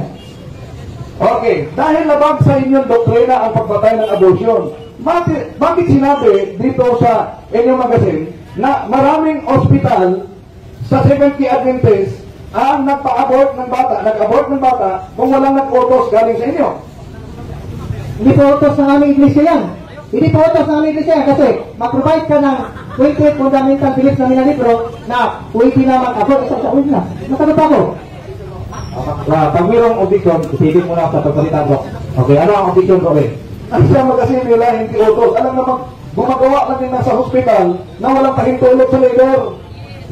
Kaya, tinanong kita dito. Nilatag mo yan kanina. Dahil sinabi naman kasi ninyo, pumakatay kayo ng bata, ang Seventh-day Adventist sa loob ng sinapupunan. So, ito ba'y karumal-dumal at kadiliman na kasalanan ng Seventh-day Adventist na gumagawa? Ano ang counter objection mo? Okay, kasagutin mo. Okay. Okay, madaling tanong po yan. Hindi po namin kilala yung Adventist na po yan. At saka, hindi utos ng aming simbahan. Mag-provide sila kayo ng akrate na nasa 28 Fundamental Beliefs na pwede na mag-abort at yun ay ka-29 Fundamental Beliefs authored by Wendell Taligong. Sunod na tanong. Sinabi mo kanina na ang katuparan ng patutok na babae ay ang Iglesia Katolika. Ano? Batay sa talata sa Pahayag 17-18, ang binanggit ba niyan, Iglesia o lungsod? Ito po, may binisa, malaking aklat eh. Ang sabi nito sa Revelation chapter 18, ayon sa Wycliffe Bible Commentary sa Reformador, ito po ang the Mother Barlos, the Roman Catholic Church, di Papacy. Sinasagot ko po eh. Anong objection? Ang ginamit niya, komentaryo ng protestante. Ang tanong ko malinaw. Sa Revelation sa Biblia, chapter 17-18, ang binanggit ba diyan ay lungsod o iglesia? Yung 17-18 ng Revelation. O, yun ang tanong ko. Napakalina po ang tanong, bro. Ang tanong, sa Revelation chapter 17 verse 18, iglesia o lungsod? Okay, sagot ako. Then kasi yan ay simbolisin. May lungsod at may babae. Ang babae, yun ay simbolo ng iglesia. At ayon sa dalawang librong makakapal, Roman Catholic Church. Tinanong kita batay sa Revelation chapter 17 verse 18. Yung nakasulat yan, sinabi ba na ang babaeng nakita mo ay iglesia o sinabi ang babaeng nakita mo, Revelation chapter 17-18, ay lungsod? Lungsod at babae. Guys, masagot ako. Lungsod at babae. Parang bitag at babae ba? Okay ba? Lungsod at babae. Lungsod ng Roman Empire. Then, naging iglesia siya, naging babae. Papal Rome. Roman Catholic Church. Sabi mo kanina, humihingi ng kapatawaran ang Santo Papa, ngunit di napatawan. Tanong ko, sangayon ka ba na pag walang ebidensya sa pagpatay, walang kaso din? Okay, bro, sabot. May maraming ebidensya eh. May mga aklat na dito na nakapatay talaga ang Iglesia Katolika at naglakad sa kadiliman at ang paghingi ng kapatawaran ng sore, ebidensya gumawa ng kadiliman ng Katolika at tumatay ng mga Kristiyano. Ang sagot ko po, hindi siya napatawad ayon sa Revelation 18. Dahil sabi mo, may ebidensya na pumapatay ang simbahan Katoliko. At tinukot mo yan, nasa mahayag na yan, lalo na ang paghingi. Ano? Dahil may ebidensya sa pagpatay, ang simbahan Katoliko ay kasapi sa United Nations. At ang United Nations ay may international court. Ano? Bakit walang kaso na crime against humanity kung ang simbahan Katoliko ay pumapatay ng tao? Kasi siya ang sinusunod. Siya ang masusunod kasi Mr. Kalibong. Kontrol niya ang lahat ng bagay. Asan mabasa na nakontrol ng simbahan Katoliko pati ang ICC, International Criminal Court? Saan mabasa? Okay no, Mother of our Lords. The kings of, ay, sumasagot ako. The kings of the earth. Kasama yung objection, bro. Tigil ka muna. Anong objection, bro? Categorical question, di ba? Sabi niya, ang Katoliko ay pumapatay ng maraming tao. Ang Katoliko ay miyembro ng United Nations. At sa United Nations, merong International Criminal Court. Dahil ang Katoliko ay pumapatay, bakit walang kaso? Sabi niya, dahil ang UN sumusunod. Ano? Saan mabasa na ang United Nations ay sumusunod, yun ang dahilan, walang kaso? Okay, kasagot, bro. Okay, Revelation pa rin 18. Lahat ng hari sa mundo ay sumusunod sa babae. Hindi, sumasagot pa ako. Ayun makinig eh. Anong objection, bro? Napakalinaw naman, hindi ko tinatanong yung Revelation dahil sa Revelation na yan, ang tumutukoy dyan ay ang Pagan Roman Empire. So, palitan ko na lang. Ito, balik. Dahil Roman Empire ang tinutukoy dyan, at Europe Before Modern Times by O'Brien, page 181, ang persecution nagsimula sa 67 Anno Domini, natapos sa 303 Anno Domini. Tanong, sa Roman Empire, sinong sabadista ang napatay? Okay, sagot. Sabay side lane sa Bakiper. Naghihintay sa dalawang pagpapalito ng pwede. Hindi, sagot pa ako. Hindi pinapaniwala sila ko. Siguro natin, dahil ang sagot niya ay parang tanong, ibig sabihin, di ba? Kaya, isiguro natin, dahil, ito, linawin natin ang tanong, dahil ang Roman Catholic ang pumapatay mula sa panahon ng 67 Anno Domini hanggang taong 303 Anno Domini, sinong isa lang ituro ninyong membro ng Seventh Day Adventist na pinatay? Dapat ko, magbigay ka ng pangalan ko dahil yun ang tanong. Okay. In purposes, wala pa kasi na-organize natin. In purpose, Seventh Day Adventist talaga siya, si Jesus Christ. Sabbath-keeper. At siya ang hinihintay namin babalik sa lupa. Yan ang kanyang request, Seventh Day Advent in purpose. Ang tanong ko, malinaw. Hindi, moderator of fiction. Hindi ko sinabi kung Seventh Day Adventist ba si Cristo. Claim nyo lang yan. Ang tanong ko, dahil pumapatay ang simbahan katoliko, sinong Seventh Day Adventist ang napatay sa taong 46 Anno Domini, 67 Anno Domini, 303 Anno Domini? Kung kiniklaim ninyo na ang simbahan katoliko ang patotot, sino ang napatay? Ang tanong mo, ang sagutin mo, huwag mong sagutin na si Cristo ay Sabbath-keeper. Dapat magbigay ka ng pangalan. Okay. Sino? Ako, marami sila. In spiritual, true Christians na true Christians. Isa pa dyan si Peter Waldo. Please, masagot ako. Sumasagot ako. May mga Waldensians na Seventh Day Sabbath-keeper. In purpose nga eh. Meron. May mga aklat kami. Meron ako dito. Okay. Meron ako. Okay, mo. Huwag mong gamitin yung iling ko buhat sa aklat. Dahil sa inyo yan, mga moderator, ang tanong ko malinaw. Sa taong 67 Anno Domini, 303 Anno Domini, sabi niya may mga sabalista, Seventh Day Adventist pinatay. Isa lang. Sino ang napatay? Okay, so, yun ang sagutin mo ko na nabili mo? Meron, marami. Isa sa mga kasama ni Peter Waldo, si Stephen, ano niya? Pangalan pa? Pangalan ang tanong, di ba? Utawin natin ang tanong. Ulitin ang tanong, bro. 67 Anno Domini hanggang 303 Anno Domini. Dahil ang Katoliko, ang tinutukoy daw niya ang babaeng patotot at maraming pinapatay. Tuloy ng Sabadista. Kaya sa taong 67 Anno Domini, 303 Anno Domini, sinong Seventh Day Adventist ang napatay? 67 AD hanggang 303 AD. Sinong Seventh Day Adventist ang napatay? Sino? Mga true Christian, isa dyan si Stephen Dales. Hindi, masagot ako. Hindi, huwag kayo makan. Masagot ko ako, sir. Hindi ako nagpipiro siya, sir. Masagot pa ako. Nag-iisa lang ako dito eh. Nag-iisa lang kasi ako dito. Kung kaya nyo akong balatan ng buhay. Hindi, sumasagot ako. Hindi ko na kasi deserve yung speak to eh, di ba? Sige, sagot ako. Si Stephen Dales. At saka, siya ang isa sa mga anak sa mga apostol. Yung bunga ng mga first century Christians who keep the Sabbath, who still practice the Judaism, hindi sa kumakain ng mga maruming hayop. So pari-pareho sila sa Adventist at naniniwala sila sa ikalawang pagpaparito ni Cristo. Seventh Day Adventist in purpose. Anong taon ba si Stephen Dales? Dahil ang tanong ko, 67 Anno Domini, 303 Anno Domini, kung ang Katoliko, ang patotot, maraming pinatay, yung taong yan, na 67 Anno Domini, 303 Anno Domini, anong taon si Stephen Dales na sabi mo? Anong taon si Stephen Dales napatay, bro? Between 180 to 280. Diyan lang ang year niya. Asaan mabasa? Sige, time na daw. Okay. So mga kapatid, nakita ninyo yung kanilang sinabi na ang simbahan Katoliko ay maraming pinapatay, pero ni isa din niya binanggit, millions ba ang pinatay? Thousands ba ang pinatay? Di nga niya na pangalanan, may Seventh Day Adventist pang pinatay. Pagkatapos ako ang inakusahan, sisimis daw.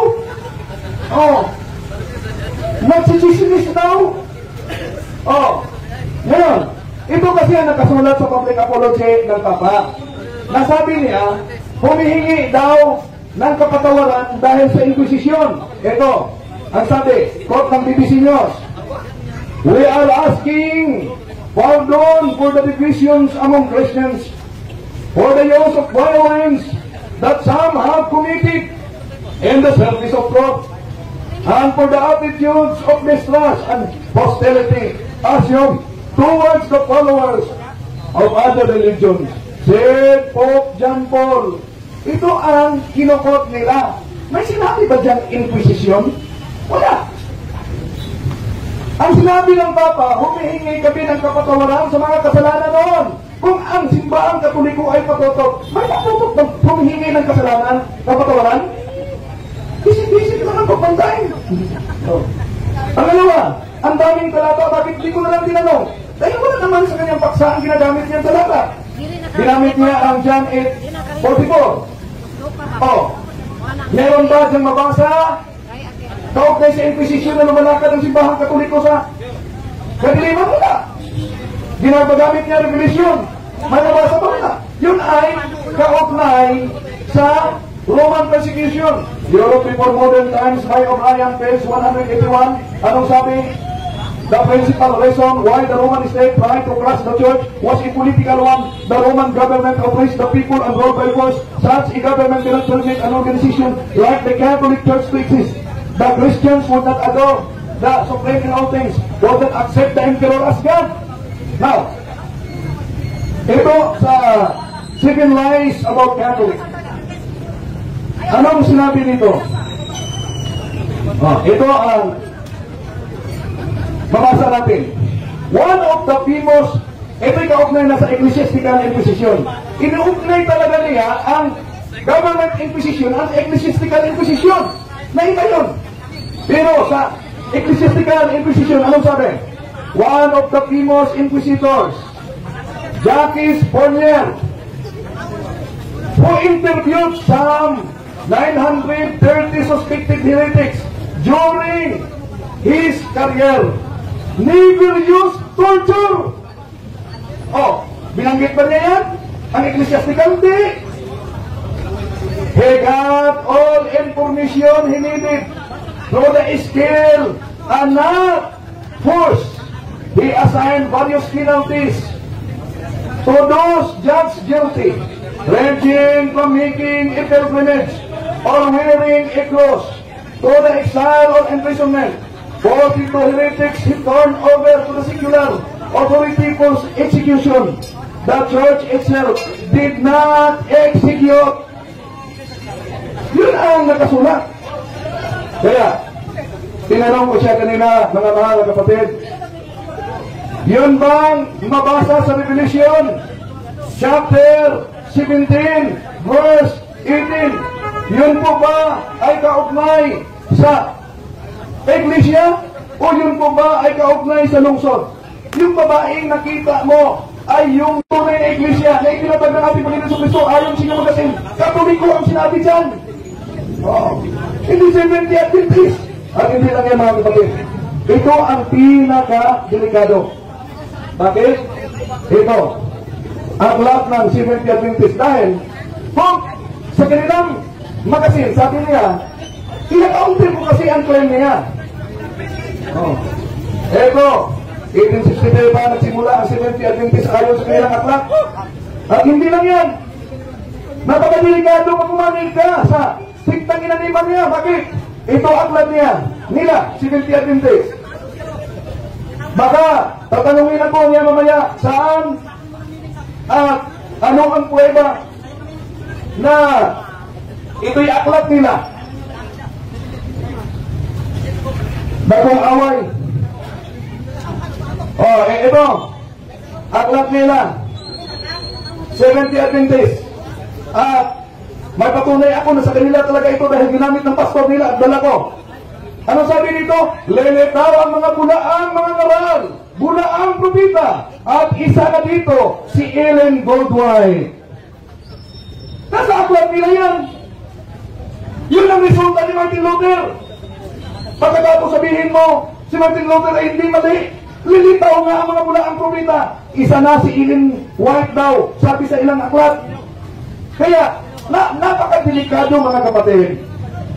Ang sikta na nag-aakusa ng simbahan Katoliko dahil aklat nila mismo ang nagsabi na ang founder nila ay isa sa mga bulaang propeta.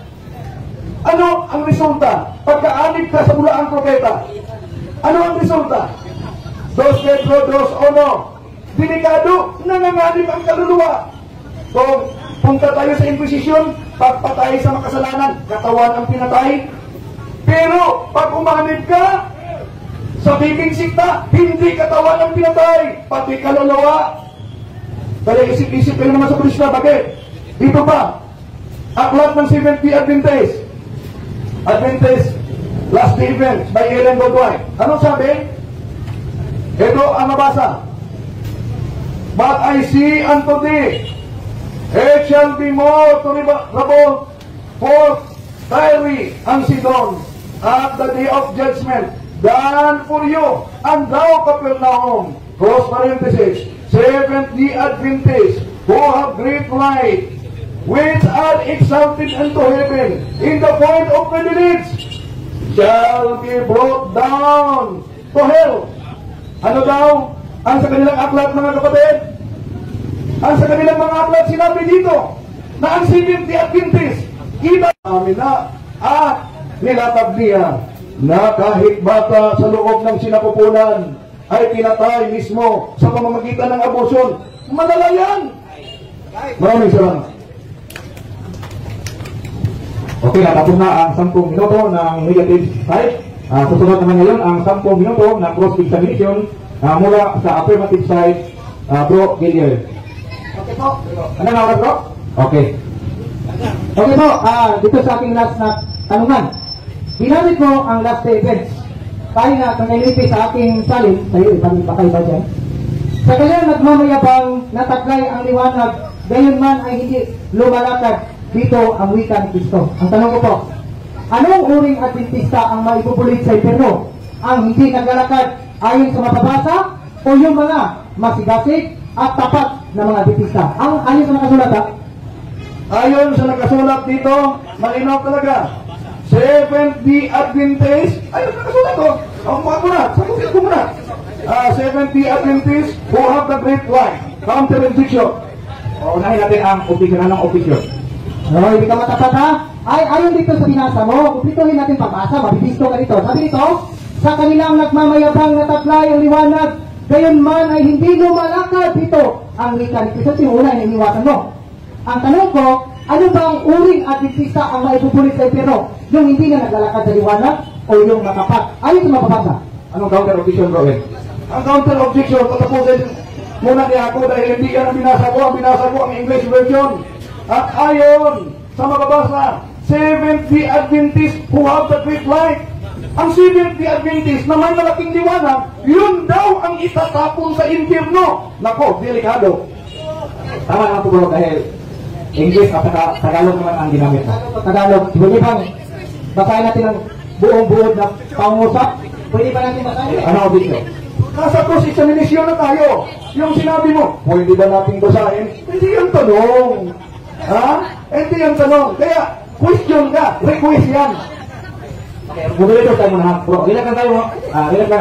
Ang karapatan mo ngayon ay magtanong. Hindi magputos na butahin. Okay. Okay, bro. Okay.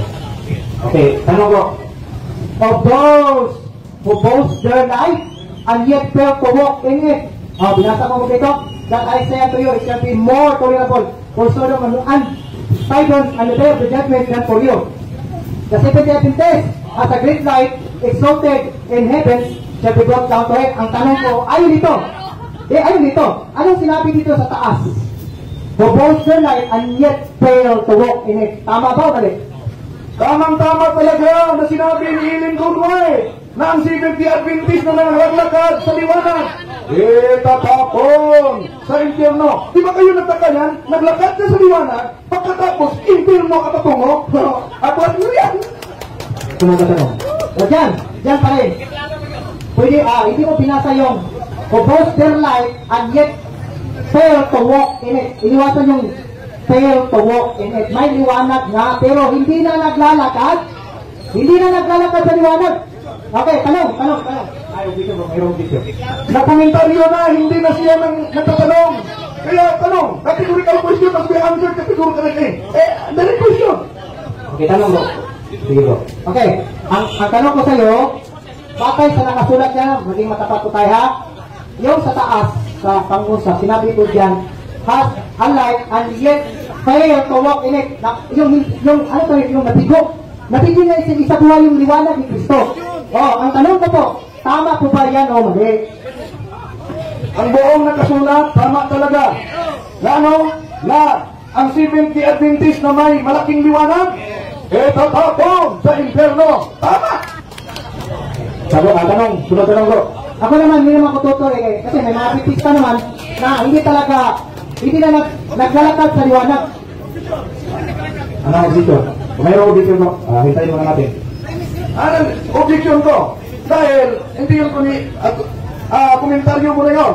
No, very question. Very question bro. At sabi ko, tama naman din na may mga Adventist na wala na sa liwanag, na hindi na naglalakad. Talagang inusulit sa no? Ang tanong, naratong na mo. Tama na mo. Okay, padamdam kasi yun. Okay, ang tanong, mayroon din bang Katoliko na hindi na naglalakad sa liwanag? Yes or no? Yan ang tanong ito. Yes, merong mga Katolikong hindi naglalakad sa liwanag. Ngunit, sila'y nagiging makasalanan hindi dahil sila'y Katoliko. Dahil hindi sumusunod sa aral ng simbahan Katoliko. Pero mga asminan, mga Katolikong makasalanan, sumusunod sa aral ng Katoliko. Sila'y nagiging santo. Malas lang. Trinity Adventist, walang santo. Sunod na tanong. Hello, question, sabi mo, may mga Katoliko na hindi na naglalakad sa liwanag, sa liwanag ng katotohanan. Mapupunta din pala din sila sa impyerno. Hindi na sila maglalakad sa liwanag. Yes or no? Yes, kung hindi magbago. Pero, iba ang sa inyo. Bakit? Ang Seventh Day Adventist na may malaking liwanag, tatapon sa impyerno. Hindi na to. Pero, ano ang sabi sa isang aklat ninyo? Ito ba? Aklat. Ito, pareho tayo. Cebuano, ito ang sabi, diha sa mga Katoliko, adunay daghang hilabihan ka mga matinudaanong Kristohanon nga nakinabuhi sa tanang kahayan nga danagdanag diha kanila o ang Diyos nagbuhat kanila. Kaya mamili kayo sa itapong sa impyerno o sa Katoliko na sumusunod ng katotohanan. Sunod. Tanong. Okay, next question, bro. Ito, yung binasa mo na maraming Katoliko, ginamit ko yan kanina eh. Maraming Katoliko na sinasamahan ng Diyos. Binasa mo pa ang buong page na may mababasa mo ba dyan na sila ipapalabas sa Babylonia? Nabasa mo o hindi? Nakita mo naman na yung quotation lang ang binasa ko. Kung ipalabas sa Babylonia, wala na akong problema niyan. Bakit? Dahil yun ang pahayag ni Ellen Goldwhite na ang Katoliko na sa katotohanan. Samantalang ang Seventh Day Adventist, itatapon sa impyerno. Sino nagsabi? Ellen Goldwhite. Sunod na po ka na. So, ibig mong sabihin, hindi ka nagsabi ng katapatan sa aming aklat. Aklat na nito eh. So, kung basahin mo yan sa unahan, yun nga, umunahan nyo akong istorbohin. Previous yan eh. Tinatanggap mo ba na hindi mo pinasa quotation lang? Oo, hindi. Natural, debate tayo, hindi tayo nag-lecture dito. Kaya ginagamit natin quotation. Ikaw nga, pinagkapsap mo. Pero mas maganda ang quotation na yan. Doon sa Katoliko, nandyan ang mga naglalakad ng katotohanan. Samantalang ang Seventh Day Adventist, ayon sa inyong aklat, itatapon sa impyerno. Dagdag pa dito, si Ellen Goldwhite, isa sa mga bulaang propeta. Ilang aklat? Kanilang aklat po. Sunod na tanong, bro. Gideon? Okay, bro. So, kulang yung information. Ito, dagdag, tanong ko. Binasa mo ba ang 165 ng Las Vegas? Pwede ba? Basta ito. O hindi lang. Hindi yan tanong, may question. Pwede ba? Hindi pwede. Mag-may question. Dapat direct question. Question must be direct. Ang categorical question must be answered categorically. Kaya, sabi sa inyong aklat, ang Seventh Day Adventist na may malaking liwanag, itatapon sa impyerno. Bakit? Si Ellen Goldwhite, ayon sa kanilang aklat, isa sa bulaang propeta. Direct question, bro. Gideon, what ang mag-repeat daw, bro? Ito, tanong, ito libro pa rin ginagamit niya. Sabi dito, maraming mga kaluluwang lalabas mula sa sanlibutan. mula sa mga iglesia, kahit na sa Iglesia Katolika na ang mga sigasig ay higpas nilang tumatayo. Kasama nilang nagpapahayag ng katotohanan. Ang tanong, tanggap mo ito, hindi. Di po namin ito ginamit mo. Tanggap mo ito, hindi. Ipapalabas pala sila. Kahit sa Iglesia Katolika, tanggap po, hindi. Tanggap ko na pahayag yan ni Ellen G. White ay palabas. Pero sa Biblia, ano ang resulta? Unang Juan 18-19, ano ang resulta? Sila'y magiging Antikristo. Bakit Antikristo? Sabi ng aklat ninyo, si Ellen G. White, isa sa mga bulaan, propeta. Isip-isip naman kayo. Next question. So, nabumilang ka ngayon sa aklat namin, ha? Ulitin ko, ha? Kanina, sumagot po kayo na tanggap. Dali mga ha? Merong objection. Anong objection bro? Oo, huwag niyang ibigay sa aking bibig ang hindi ko sinabi. Tanggap ko na sinabi yan ni Ellen G. White. O, tanggap ko na may aalis, pero sa Biblia, tinatawag na mga Antikristo. Tulad ni Ellen G. White, tinatawag ng aklat ninyo, bulaang mga ngaral. Okay. Huwag ko namang sige na. Okay, ito. Sa sunod na kalusot, karamihan ay tatanggap. Dahil sinabi mo, tatanggap na ng pananampalataya at sasanib sa mga hukbo ng Panginoon. Ang tanong, saan sila sasanib yung mga lalabas sa Iglesia Katolika? Sa demonyo o sa Panginoon? Sagot, kategorikal. Ito ang sagot. Natural. Sa tunay na iglesia. Ano ang tunay na iglesia? Nasa magasin ninyo. The Ministry Magazine. Iglesia Katolika. Ang tunay na iglesia. Itinatawag ng ating Panginoon sa Kristo. Tanggap po. Anong objection? Anong objection? Ang tanong ko, ayon dito sa last evidence, kasi tanggap ko na pala na mababasa ko na may aalis sa Iglesia Katolika. Pag alis sila, paglabas sila, ayon sa aklat na ito, saan sila papanig? Sa Panginoon o sa demonyo? Sa Panginoon, demonyo lang. Kategorikal. Ito, categorical answer din. Saan sila papanig? Ayon sa aklat. Tinutumbasan ko din sa aklat ninyo. Bakit? Ang debate natin, hindi sa isang aklat lang. Ayon. Ikaw, natatalanta ka na. Sige, pagbigyan natin. Objection na mga makaawa. Ano objection mo? Okay, tayo mga kapitay. Ang tanong kasi dito sa aklat, bakit sasagot ko ng labas sa tinatanong ko? Ang tanong ko ba, iulit ko baka hindi narinig. Ayon, sa aklat at ginagamit ko to, at tanggap ko na kanina, karamihan sa tatanggap ng pananampalataya at sasanib sa mga ko ng Panginoon. Tanggap mo ito, hindi. Bro, may karapatan naman si Bro Wendell na gumamit ng referensya dahil referensya naman yun at saka sa inyo naman din ang referensya na ginagamit yan. Nasa kasunduan niya naman yan. Kaya sinagot kita batay sa referensya ni Leo. Tanggap ba? Tanggap ako na sasanib sa tunay na hukbo. Anong tunay na hukbo? Ito ang San Magasin ninyo. Ang Iglesia Katolika, ang tunay na iglesia ang tatag ng ating Panginoon sa Kristo. Sinong sa demonyo? Ayon sa inyong aklat, si Ellen G. White, bulaang mga ngaral. Saan kayo patungo? Ayon sa inyong aklat, itatapon ang Sabadista, si Minti Adinti sa impyerno. Tanggap ko yan. Time. Oras na. Okay, nahurot na pilit na kayo. Okay, maghalo sa mga, pawala sa stress. Kaya ang ato mga, okay, pahulay sa kuno. Anong muli? Musunod karon ang 5 minutes mo daw, bro. Closing statement. Una ang negative. Okay, ato tang papahulayon sa sila. Wala na closing examination sa kanya. 5 minutes ang final statement, ang maguna o ang negative side. Musunod ang alternative side. Bro, handa na ka sa 5 minutes? 5 minutes lang? 5 minutes, okay. Sige, 5 minutes na lang. Okay mga kapatid, ito ang talakaya namin ngayon, napakaganda. Ngunit, mismo ang kanilang mga aklat nagbubuking sa kanila. Okay.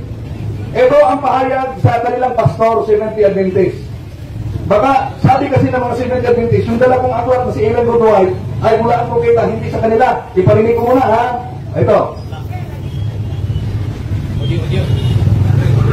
Sa Sibano ito pagkasabi, gitag na kininaso sa kasayuran ng tisyo bahay sa tangna sa nahimong labing dako nga pagsuta alang kanila sa katapusan mga adlaw o magula ang danggang mga bakakon na manalanak prostrates o magapasalaan sa kanilang 24:11 alang sa dugang nga pagpasanto gihatag sa Dios kini nga mga pulong nga tugawan na hindi ko dili ninyo tuuhan ang tanang espiritu. Ang pansulayi ninyo ang mga espiritu kung iya ba kini sa Dios. Kailangan bakakon na manalangna namang manungha sa kalibutan. 1:4 Inoon, lakip na si Ellen White. Okay, i-translate natin sa Tagalog, ha?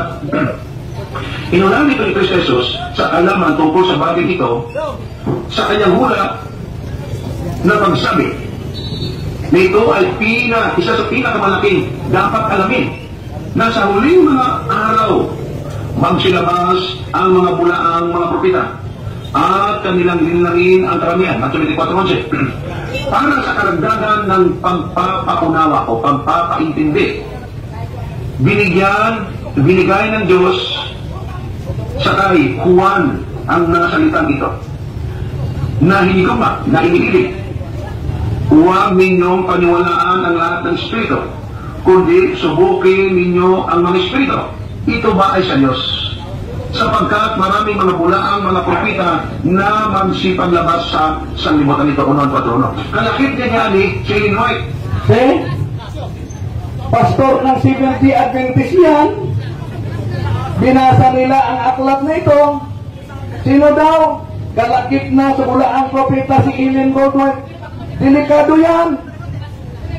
Kaya, inintay ko kung natanong siya sa aklat na ito. Diniwasan niya. Mga kapatid, napansin niyo kanina gumagamit siya ng mga footnote o kaya gumagamit siya ng mga pahayag galing mismo sa Protestante. Di natural bias. Protestante gumagamit anti-Catholic. Magkaisa kayo. Pero ang ginagamit ko dito, kanilang aklat mismo at magasin. Seventh Day Adventist. Ayun. Pansinin ninyo mga mahal na kapatid. Sino ang Karmal-Dumal? Tama naman na may history ng Inquisition, ngunit ang history ginamit nilang history. Pagkatapos, ito ang dapat ninyong mag-isip na kayo. Bakit? Nakita ninyo sa mga aklat nila.